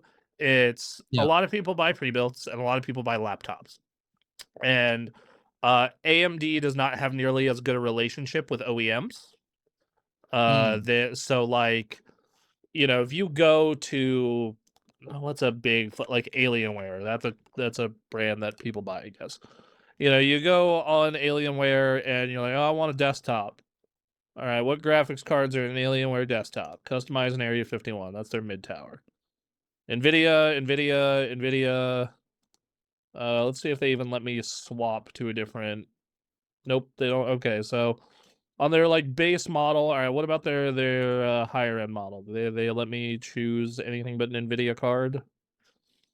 Nope, they do not. All right. What about their laptops? View all laptops.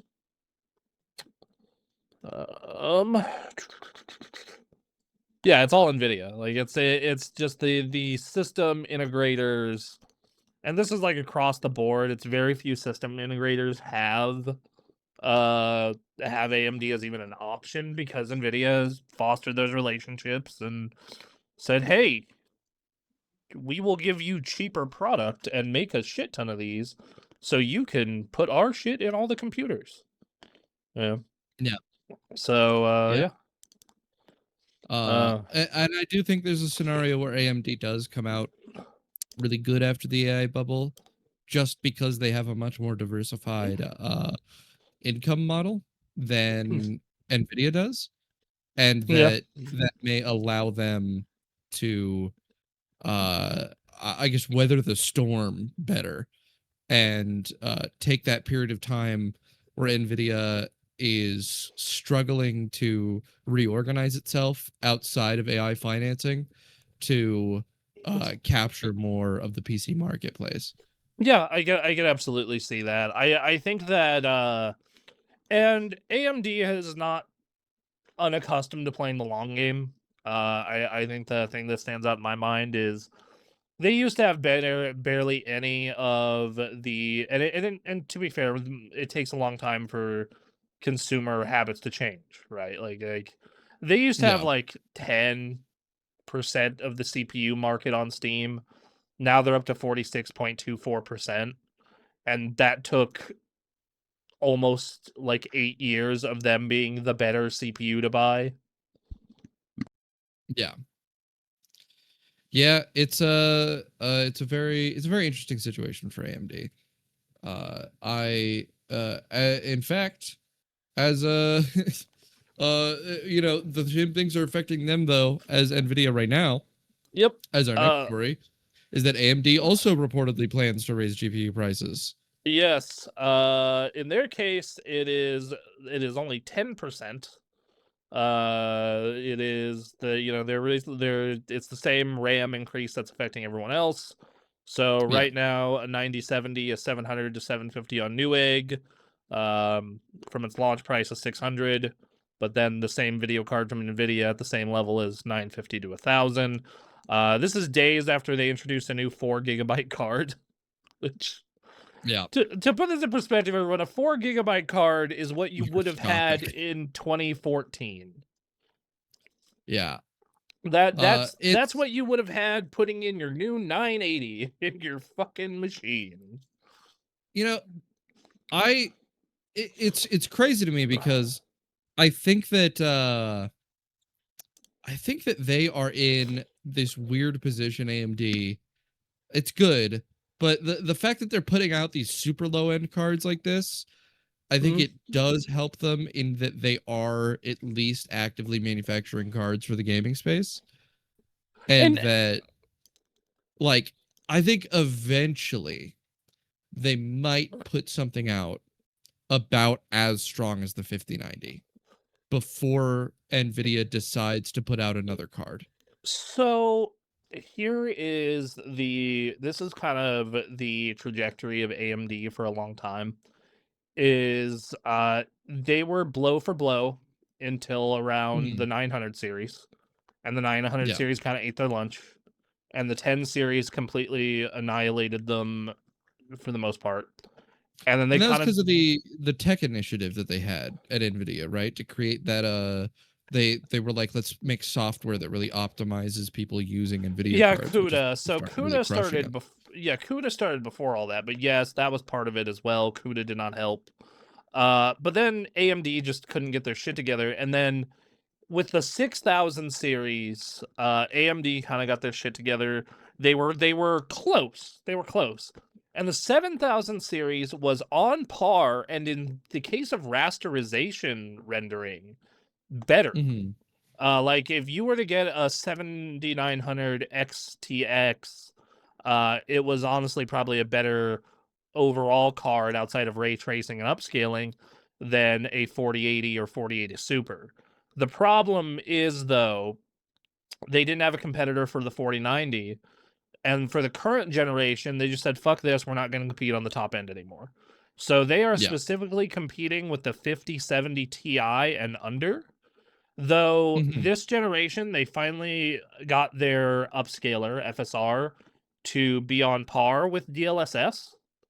They finally got it on par with DLSS. They finally caught up in terms of ray tracing performance. They're finally on par at the 5070 Ti level and lower, which in all honesty makes sense because that's where most people buy graphics cards anyway. Like most people are buying them in the sub $700 category most of the time anyway, or now the sub $1,000 category. What I think is what I think is going to happen is that they are going to try probably like 3 to 4 years from now. They're going to end up competing with NVIDIA on power just because they are still releasing cards and NVIDIA won't have put anything out. Yeah. And so their next series of cards, its top end will probably match 5090, but be price competitive. I think that would be awesome. The whole reason I was looking at building in 2024, but I pushed it to 2025. And when I was looking at that, I was going to get an AMD card. I was going to get a 7900 XTX. And then the NVIDIA and AMD announced that they were putting out their new series in 2025. I decided I'd wait until those were out. And AMD then announced, hey, we're only going to do a 5070 Ti level or lower. And I was like, damn it. Never mind. I guess NVIDIA it is. So yeah, that's where I was at. It is what it is. But they are planning to raise the price of their GPUs by 10%. That is a real bummer, especially because they have been such a good value add in terms of GPUs. Like, I cannot tell you how many times I've talked to someone and been like, oh yeah, get a 9070 XT, or get a 9070, or get a 9060 16 gig. If you're watching Day of, this is not an official announcement from AMD. This is a leak. Yes. From a known reliable hardware leaker, Harukuze5719, on Twitter. And you could right now go get your AMD card before these prices actually raise, and be getting a bit of a steal on the current price of memory. Yes, because so if you're real tight budget for a video card, my go-to right now is a 9060 XT 16 gig. You can get them for $450, which I know that's still pricey. That's definitely not budget price like it used to be, but in the current market, it is what it is. I have to live in the present as it is, unfortunately, because the 16 gig protects you from any crazy future VRAM requirements. A 9060 XT is about on par with a 4060 Ti or 5060 Ti. So you're in pretty good shape there. And $450 is not the worst price in the world. It's certainly not great. I don't love it, but it's, it's better than a kick in the head. And then the NVIDIA equivalent is, holy shit, $580. So $130 more. So it's pretty bad. Yeah, because and if you're really willing to blow some cash, in terms of raw price to performance, a 9070 XT for $720, you're not going to beat it right now. Because the closest equivalent you have is a 5070 Ti. That's fucking $950. Aren't those discontinued now too? What, 5070 Ti? Yeah, I thought they only do 5070s now. I don't know. I didn't hear anything about that, but I mean, I do not like the base 5070 because it only has 12 gigs of VRAM, and it just feels like the 5070 Ti has been discontinued. Oh wow, that's a kick in the butt. Okay, that explains why their prices went up so hard. Well, and then a 9070, which is about where a 5070 is, but with more VRAM, is $650, which I personally spend the extra $70 to get a faster card, but only you know your own financial situation. I think the real shitty part right now is there aren't many cards in the $500 price bracket anymore. They just don't fucking exist. Like it's either exist. And the ones that do exist, in my opinion, are bad values. Like you can, memory just costs too much for cards to be that much. Yeah. My card right now, if you want the cheapest version of my card, you're looking at $1,450. If you want the exact model of my card, you're looking at like $1,900, which is fucking crazy because I paid $1,400 for it. That's fucking nuts. My advice to everyone, as I keep saying, and I will keep saying as long as this crisis continues, if you can afford it and will not put you under additional financial strain or charge you interest or put you in other trouble, buy your hardware now. it is only gonna go up from here. You want a Switch, you want a PlayStation, you want an Xbox, a phone, a watch, anything that has memory in it, take care of that shit now, because it's only getting worse. Yeah. And remember, the crash of AI and the crash of memory demand is not going to make memory that much cheaper. All right? Because all the money they lose from that crash, they still have to make that money up. They can't lower the prices back down to rational levels because then they'll be down even more. So they're only going to lower it a little bit. Yeah, so that's it's not worth the wait. The amount it's going to raise is still probably going to be more than it will come down. It'll still end out at a higher price than it currently is. I'm pretty certain. I started upgrading our hardware stack in September of 2024. Everything in the house got upgraded: router, computers, screens, phones, across the board. Where we are locked in right now. We are the equivalent of a prepper. You know, we're in our bunker with our MREs and electricity, solar electricity. We're good. But yeah, like it's bad times out here. And it sucks. Like, as someone, I genuinely love new tech and new hardware. I'm a sucker for it. I always have been. I would love new handhelds to come out that are significantly more powerful than what we have, but that's just not possible in the current world because the current world is stupid and requires all the VRAM to go to theoretical data centers, who most of which won't be built, and the ones who do get built are gonna probably fail.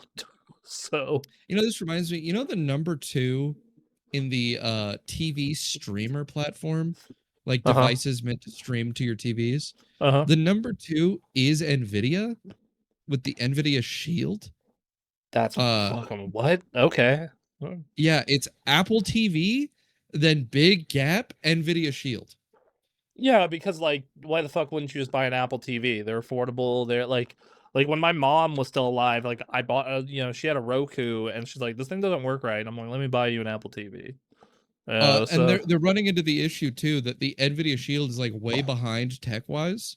Yeah, from the Apple TV because it's like 10 years old. They don't care about it anymore. They're like, fuck that thing. The most recent Apple TV is from 2022. Yeah, versus it's way newer. Like how much? Like an Apple TV 4K is $250. 200 if you just bought one. It's $250. Yep. What the fuck? Why are you buying one? You have computers. Well, I need a long HDMI cable to get to my my TV. And yeah, it's like $20. I have one, in fact. I have one. Okay. My issue is that my keyboard would not connect wirelessly well. Oh, fuck. Okay. And I got really, really tired of my keyboard not being able to control things when I'm watching stuff on my TV. I also got annoyed by my TV fucking with my other monitors when I had it plugged in. And I was like, I just want to think I can fucking put it in here and I can forget about. That might be. The fact of the matter is, the Apple TV does that. That might be I have a fancy television thing, because I have mine permahooked to one of our televisions, and it only fucks with my other monitors when I turn it on. It's like 5 seconds. It's like, okay, we're trying to figure out where these monitors are and what they do, and then it's fine. Yeah, mine is really annoying. So bummer. I've just decided, particularly, I've been trying to get Plex set up for media pirating. Good man. Because I have the lifetime Plex subscription from back when we reported on the story of how that was going to increase in price by like a shitload. I didn't do it. I'm a moron for not doing it. It's my own fault. I did do it. So I've started using Plex. And I was like, fuck, it's really annoying to set up Plex on the TV, because the TV has a Plex app built in, and it just sucks. And it can't run anything. What model television do you have? Do you know? It's some shitty 75-inch Samsung. Oh, yeah, it's probably one of their fucking like 7,000 U budget models. Okay, yeah. Yeah, it's definitely a budget model because it runs crazy slow, and like is lagging on every kind of input that you try and do to it. And its Plex app just barely functions. And I was like, all right, what's the best device to run Plex? Just what's the number one best possible thing to watch Plex stuff on, and it's the Apple TV. The Apple TV beats everybody. Even a computer? No. If you're on a computer, you don't need a Plex server. Well, no. Like if I want to access my server from a different computer, though. Oh yeah, then it'd be better. Yeah, like PC to PC is better if you're media sharing with friends or from another location. But if you're on a television without a PC in the room, like we have our projector upstairs, and I want to be able to watch stuff on that. And the Apple TV is a really easy solution. I just plug it in up there, and it'll definitely work. When I get around to having more energy to do this, I intend to rip all of my 4K discs. I will be sure to give you copies of those. Yay. It's also, holy shit, so easy. Yeah. To give your friends every copy of everything you have on Plex. Yes. It's ridiculous. It's literally a link, and then you press a button, and then you have added the other person's entire library to your Plex. Yep. Sick as fuck. I think the Apple TV is awesome. I am just one. So for Plex, yes, it's number one. We just have fucking game consoles, so it's like, oh well, this, if I want to use apps, this works perfectly. And then in the case of the PlayStation, still 4K Blu-ray player. That's another big drawback to that story we talked about earlier in terms of backwards compatibility. It's like, oh, I want to have a disc drive. I'm gonna have to actually go buy a 4K quality Blu-ray player. Fuck. Yeah. That is gonna suck. Yeah. Man, imagine, isn't it so fucking crazy to say, oh man, I can't use my PlayStation for discs anymore? It's like, there's no history of PlayStation and discs. They haven't specifically developed their entire success off of being the console that was able to be used as a DVD player. Yeah, the DVD player and then the Blu-ray player, and for some reason the PS4 Pro didn't do 4K Blu-ray, but the new one did. And I'm sitting here going like, shit, okay, I guess I will go and find a reference quality Blu-ray player, and those are insanely expensive. If you want a reference quality 4K Blu-ray player, that is a fucking mind-blowingly expensive device. Now that said, I need you to look at the back of this motherfucker. This is so dope. This is let me get it pulled up and sent to you. This is fucking amazing. I'm gonna post it in the general of our planning server. Holy shit. Right? Holy fuck! It's got every fucking port you could imagine. Yeah, dude. Oh god. There's an optical port. There's fucking there's everything. There's everything on this. They got fucking eARC on this fucker. Like, they got composite audio ports. Dude, I'm broken. I'm broken in the head. Like I'm gonna bookmark this for sure, because but yeah. You need that. You need that for sure. All right, let me move us on to our new weekly segment. Apparently, quite Nintendo shits on everybody. Nintendo W's. Yet another week of Nintendo W's. We don't plan this way. Plenty of animosity. I hold plenty of animosity for Nintendo. Ugh. And yet, they simply have done the tried and true strategy as of this generation of not shooting themselves in the face. It's amazing. It's fucking truly even when amazing. They do shoot themselves in the face, they choose smaller caliber bullets. Yes. Lord. Oh god. But Splatoon Raiders has topped Japan's physical charts as Mario Kart World and Tomodachi Life also passed major sales milestones. So let's see. Tomodachi Life sold 1.5 million copies. I believe specifically physical. Yep, and this is just I the would physical. so play that. This is not their digital either, and this is just Japan. Well, as well as Mario Kart World passing its physical of 3 million in Japan. In just fucking Japan. Yeah. That's pretty crazy. And even more, and this is oh, sorry, go ahead. I was gonna say, by all accounts, too, this Splatoon game is fucking killing it. It's a great game, apparently. Yeah, it's top 10 on Metacritic all time for user score. People really like it. I bought it. I'm planning to play it with my girlfriend. I felt I needed to eat my broccoli first, which was finishing the Halo remake. And I ate my broccoli, and now I can enjoy a delicious dessert. You know what I heard about this game? I saw someone on Twitter just absolutely melting down in all caps, thanking God that the squids are adults now, and that one of them is hot in this game. That's what I heard about the game. They said, thank the Lord that the seductive squid in Splatoon Raiders is an adult and that they're adults now.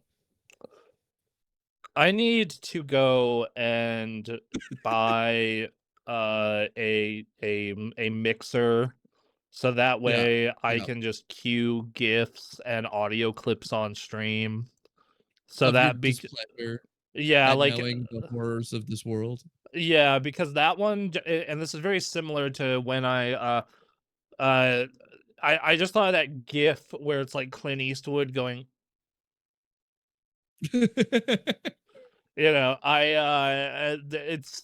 It's actually I had to drive deeper into Carson this week because of an offsite we were doing at work, and same thing by the way, where it's just like that face the entire time I'm driving the city and looking around, just like.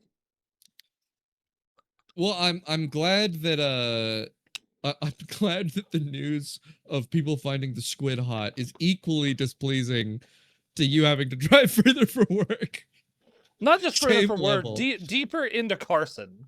Carson City is the worst place to be. Yeah, I constantly tell Ray, like, every time I go through Carson and like I actually get to look at the city, I like tell him, I'm proud you made it out of here. I'm proud you made it out. You didn't stay here and end up in this pit. Right. My understanding of this game, though, is that it really takes advantage of the fact that it's only single player with their Splatoon mechanics, and so they can kind of do more advanced things that that they can kind of specifically tailor to the fact that there's no multiplayer involved and that this doesn't have to match anything from an existing like multiplayer setup. And that has lent it to having a lot more interesting stuff in it for its campaign in comparison to the campaigns of Splatoons 1 through 3. Yes, and I'm excited to see all of that. I absolutely loved Splatoons 1 through 3, especially 2. I played. Oh, buddy, I was really into Splatoon 2 for a while. But so I'm looking forward to trying. Oh, and I hear they have pretty good campaigns. They do. They're solid. They're not why I play those games. I play those games to log in and see all the weird drawings and posts about how someone's parents beat them, and then it is incredible. And then I log in and play a bunch of matches, and then log off. And then if I start, the destruction of Miiverse is a fucking travesty. They took something beautiful away from us. I already have the Fighting Games and Lesbians title, but that's a good runner-up. Is the destruction of Miiverse is a travesty. They took something beautiful from us, and I agree. Yeah. I will always remember going on unscripted access and telling everyone about the Metroid Can't Crawl story. It's just because, man, they just need to have fucking... Nintendo really needs to get better at their fucking friend code bullshit. Just copy Xbox Live. I swear to God, rip it 1-to-1. Just let me use Xbox Live on your platform. It works so much better. Oh, okay. And then bring back Miiverse. Miiverse was like Twitter, except you could post about the specific level you were on in a game, and then see the posts about that level from other people. That's cool. Or just random shit. And then also you would have Miiverse subcultures. Like, did you ever go into the Funky Barn Miiverse? No, I did not. It was pretty great. I highly recommend looking up Funky Barn Miiverse sometime if you get a chance. No, I see. My number one thing I miss from Nintendo's old platforms is Street Pass. Actually, you want to talk? I miss, like, I took my 3DS everywhere, even though I didn't need to. I'd bring it to work. I'd bring it on the bus. I'd bring it to class. I'd bring it to just for the off chance of getting Street Passes. And when you saw that little light come on, you were like, "Fuck yeah, I got Street Pass!" And then when you'd go to cons. Like, you go to E3, you go to PAX, you go to CES. You get a ton of Street Pass. Dude, you would close it immediately, 10 more. Close it immediately. Like, literally, you would just sit there for an hour just clearing out fucking Street Pass. And nowadays, Street Pass is completely dead unless you go to a con, then you get 2. Yeah. The last works. Yeah. The last soldiers, the Japanese soldiers left on their island. The final Street Pass soldiers still fighting the war. I wish I could use all these titles. I kind of can. I know, it's also such a good title. The last Street Pass soldier is still fighting the war. Oh, God. I need to start doing A/B testing for the podcast. There's an excuse to use more titles. Yeah. Need to sit down and set up the A/B testing automations for these titles. Anyway, a little note also. So Famitsu tracks week-to-week sales. Yeah. For physical games. In Japan, Nintendo has 9 of the top 10. Yeah. Splatoon Raiders, Rhythm Heaven, Tomodachi Life.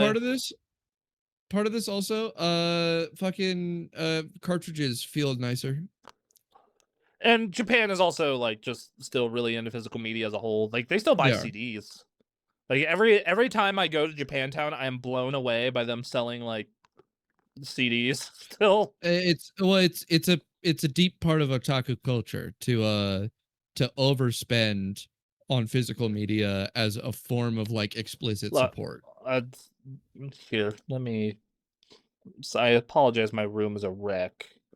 But there is I'm not going to bother with it. I just realized it'd be a pain in the ass to see it. There is a wildly expensive, incredibly nice Majin Vegeta statue behind me that my girlfriend got me for Christmas.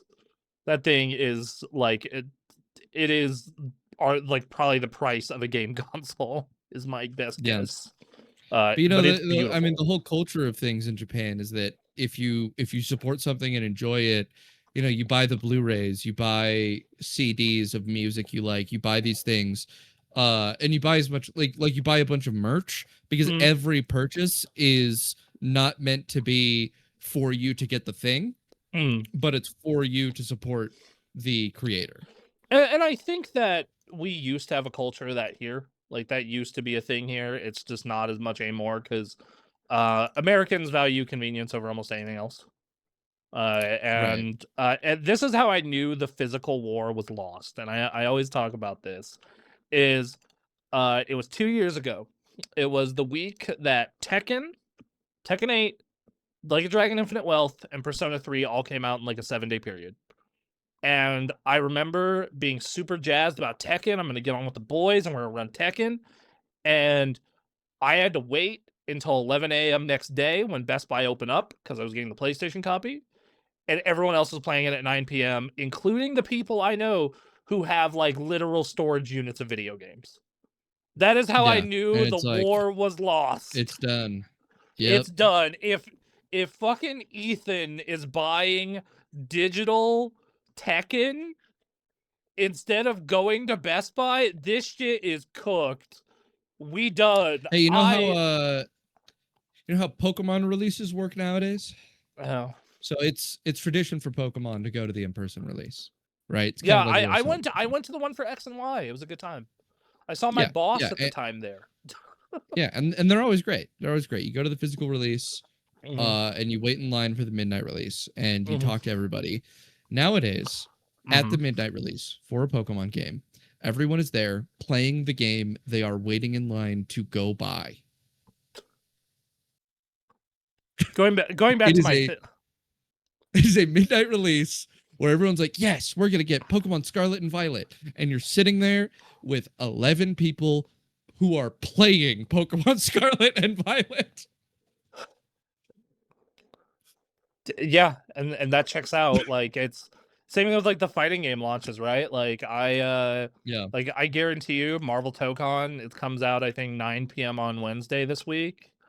At least I'm pretty sure, sometime in that general vicinity. I guarantee you there's going to be a bunch of people being like, yep, I'm waiting for my physical copy. And then everyone else is like, that's cool, dog. We've been playing it for 9 hours. No, but that's the thing, is that it's so poignant with the Pokemon releases because they're on handhelds.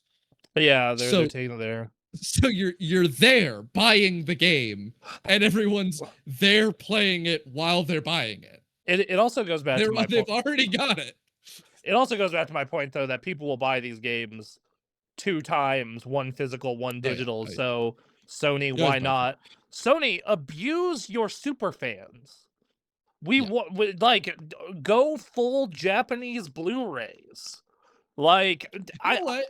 There should be more fucking like friend slop features. Okay, here's what I mean by saying friend slop features. I think Pokemon is incredibly well advantaged by having a lot of tiny things that you can only do by cooperating with some random person. They don't super matter, but you need somebody to come help you do it. And that's how they justify their 2 copies, is it's, oh, well, you need someone with the other copy. Way more games should be doing this. There should be no, I don't want that. No, I don't want features. This. I do not want buddy this helps world. you out with a thingy. No, I love them. I want, so for me it depends on the game, I guess. Like some game, like I enjoyed in Peace Walker where it's like, oh, if I connect to other people's Wi-Fi I can get cool soldiers. That's neat. But like or like in Dark Souls, you got the little messages, and you got, like that stuff is fine. But like Pokemon is a bridge too far for me. It's like I have always they do go a bit far, and I have always been the person who's like, oh, it's so annoying. I have to trade to get these evolutions or trade to get this thing. God damn it. Oh, okay. Who do I have to find? But the point I was making, you're not buying 2 copies. No, I'm not, because I'm not fucking fucked in the head.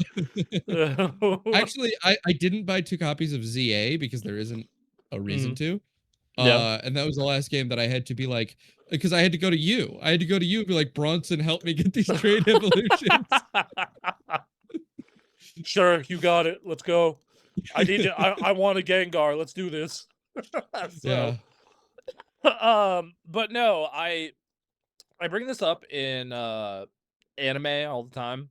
Me and Anthony, like, anime Blu-rays are disgustingly expensive. They're disgustingly expensive. And they're not super quality. They generally only have like a couple pieces of bonus content on them. Like, they're not even a great value.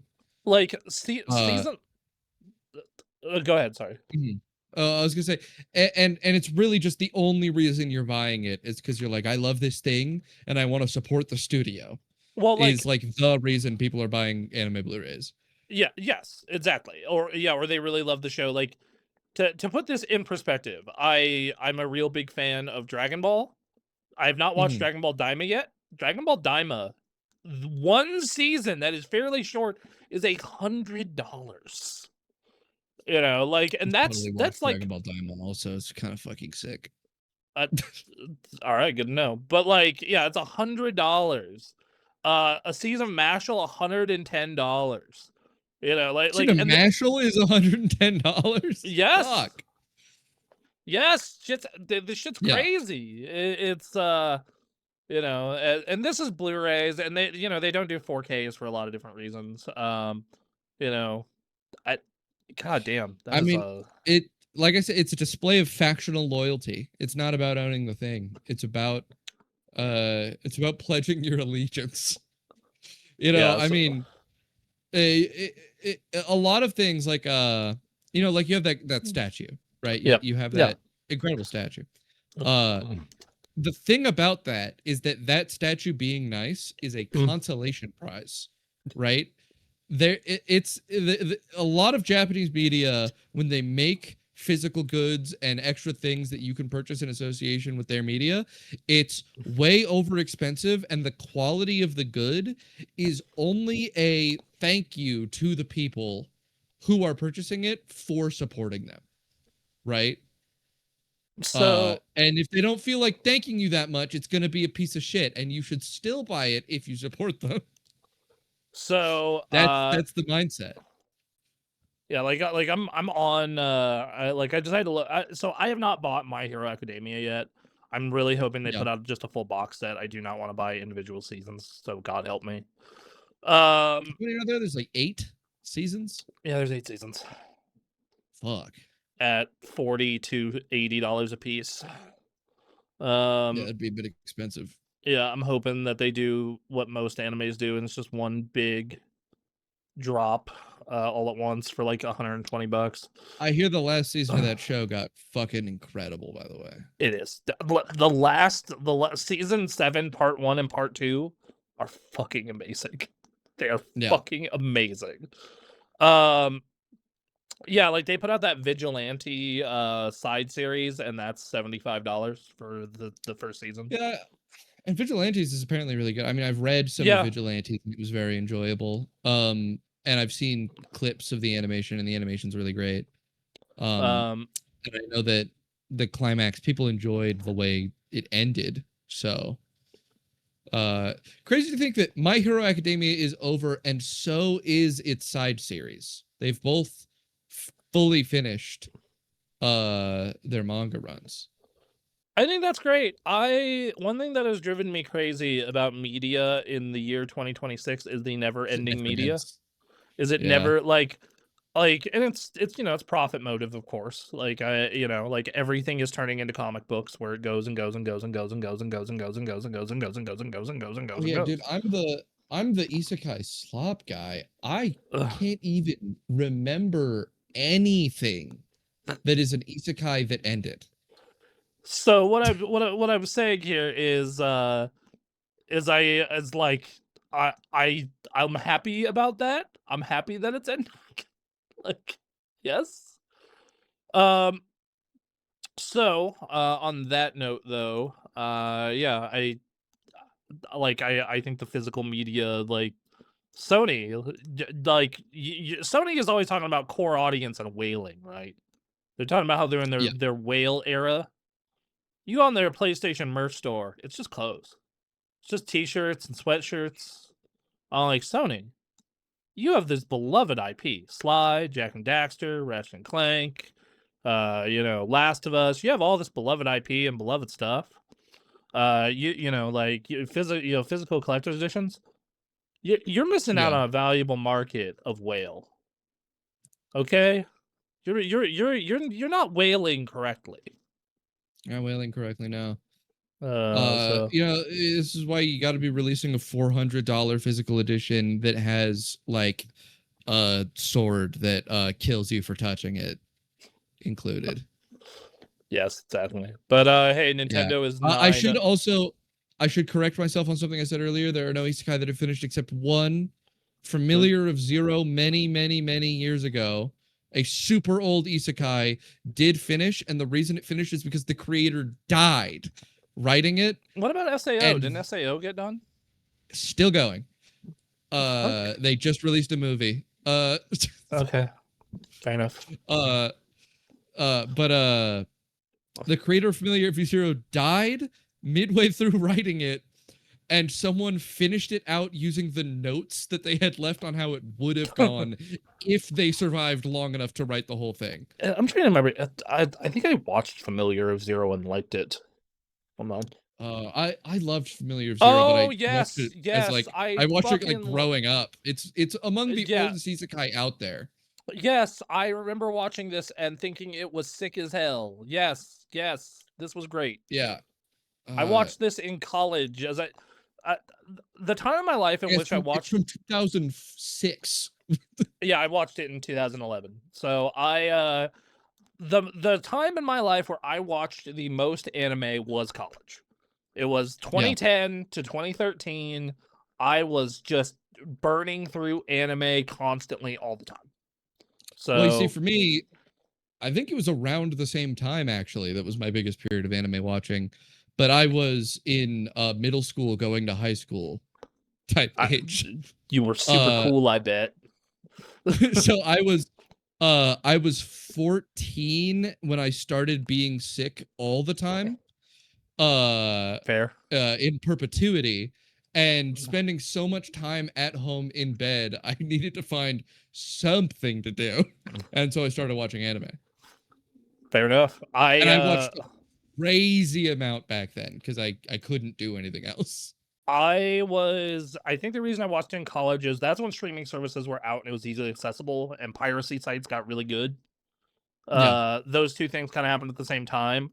And I would have days of Kiss Anime, and everybody could just use the same site, and it worked. Yeah, and then what would end up happening is between the legal means being good and the piracy means being good, made it easy to watch, combined with the fact that I had a job and I had TGA and I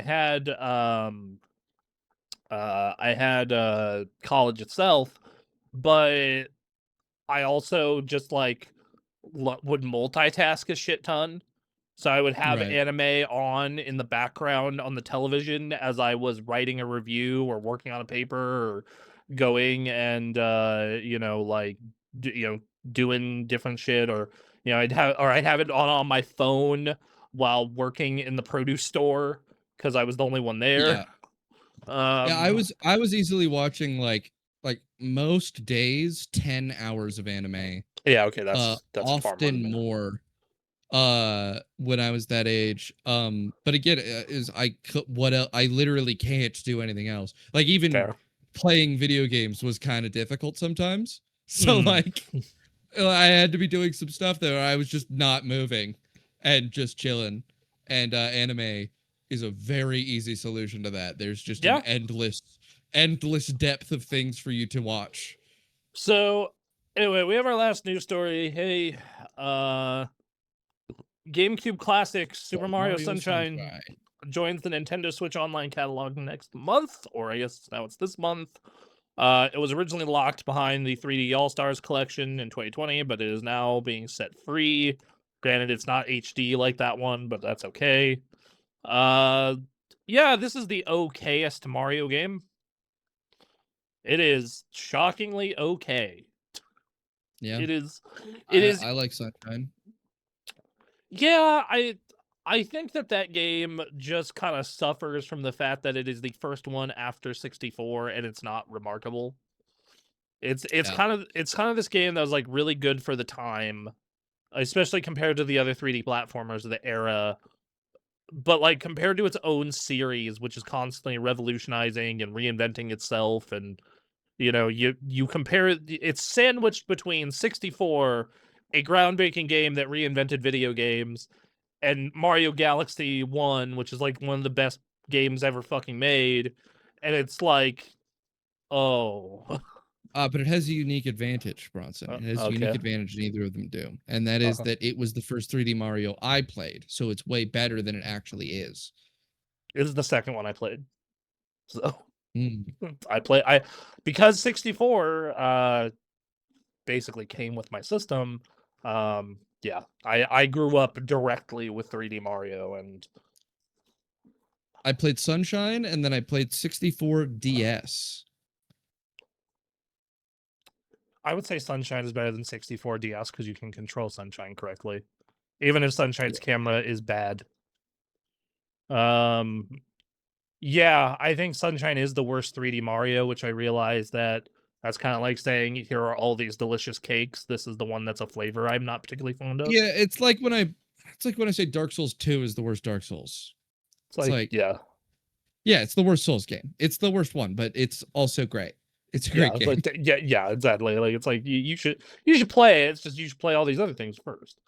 You know, you should play Galaxy 1, 2, World, 3D World, Odyssey, and 64 before you touch Sunshine, but you'd still play Sunshine. I honestly think the Souls series might be best played Dark Souls 1, 2, 3 than a revisit to Demon Souls. Because you're kind of... The remake or the original? Probably the remake. But I think that by the time that you've played 1 through 3, you're into it enough that you can deal with the issues of Demon Souls. They're not going to like scare you out of the series. And I think Dark Souls 1 is friendly enough. And then you play your Bloodborne, and then you play Elden Ring. And Sekiro is like an optional side quest. So I agree with you on Sekiro being an optional side quest. I don't know. Going back to Demon Souls after you play Dark Souls or Bloodborne, it feels very archaic, even the remake, because of the way it's so segmented and weird. Like it makes Demon Souls worse, but I just think you're likely to not like the games if you go Demon Souls first. I think it has a lot of really unfriendly mechanics. Yeah, but I also feel it becomes really easy if you have finished one of those once. Is the other issue. Like if you have done a Dark Souls or even Bloodborne, and you go to Demon Souls, you're like, what is this baby shit? Yes, but the reason I say you do it after 3 is because I think, yes, you could visit it immediately after 1 and be fine.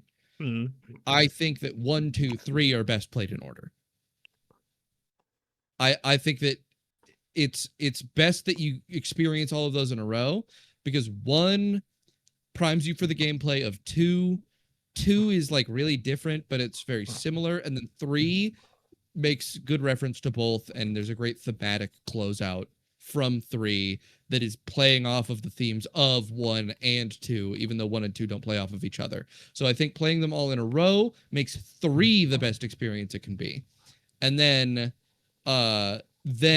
you're well in prime to be able to play Demon Souls, even though I think you could have played Demon Souls after 1 and had a fine time with Demon Souls. I think you're having a better time with 3 if you're playing 1, 2, 3.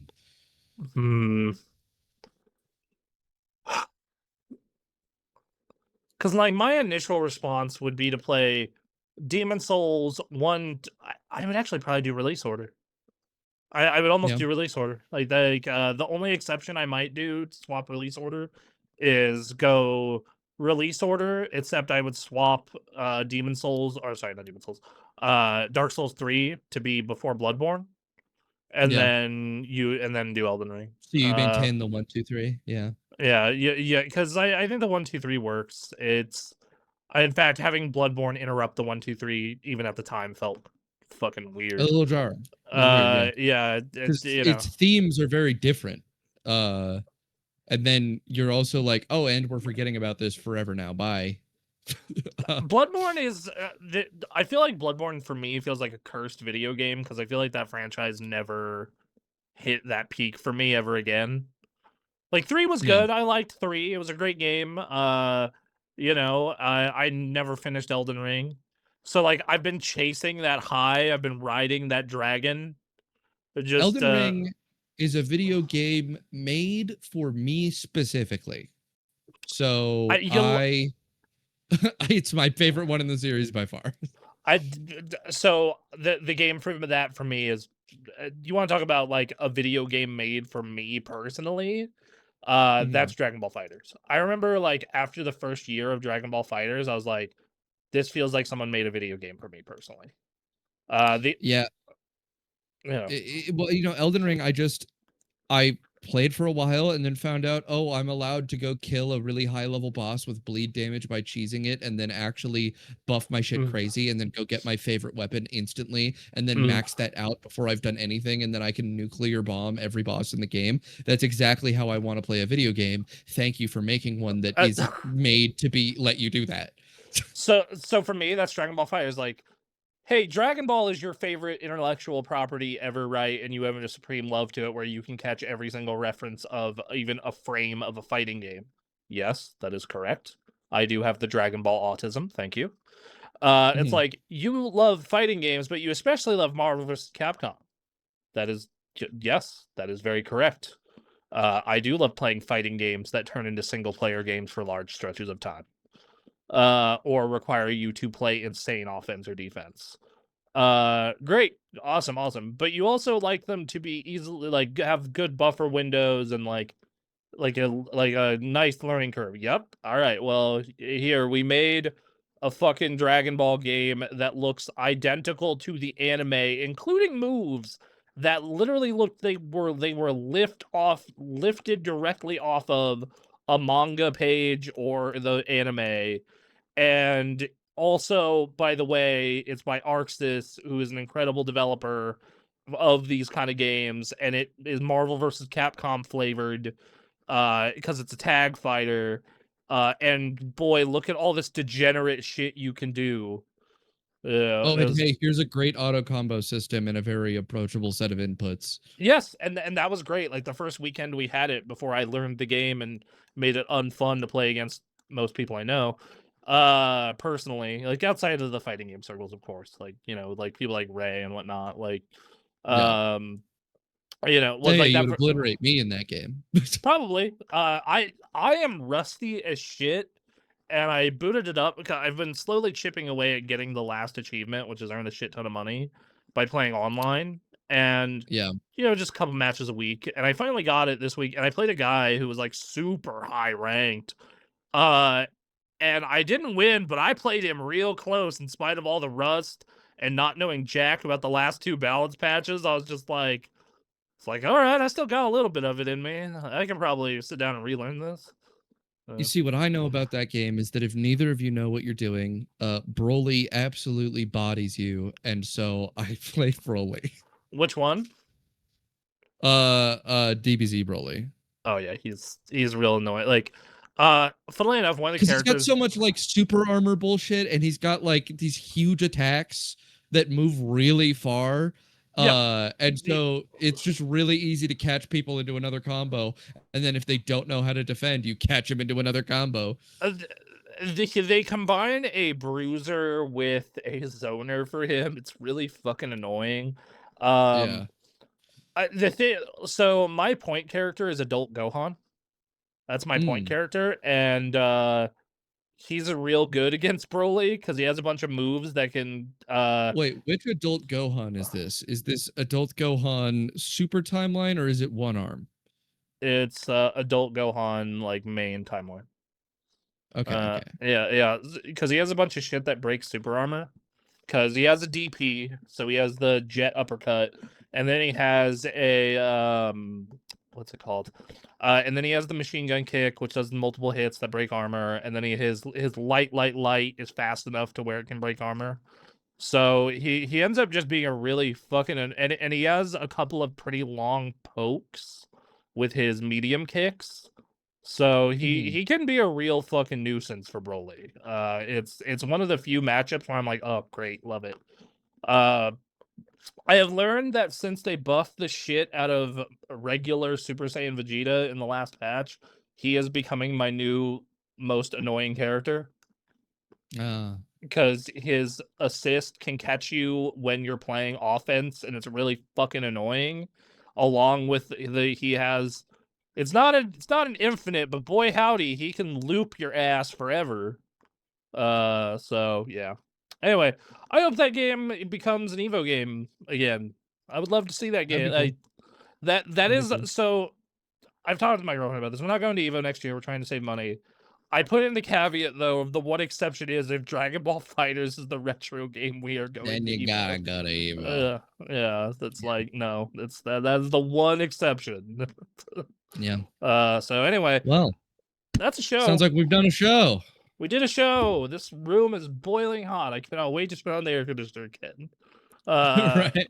Bye, guys. We love you. We'll be on next week. And we're still working on our videos. Duncan's doing his RPG thing. I'm doing my Xbox thing. Anthony will have the James Bond review out in time for the Switch version in September. And we love you. And bye. Go watch our other shit. Bye.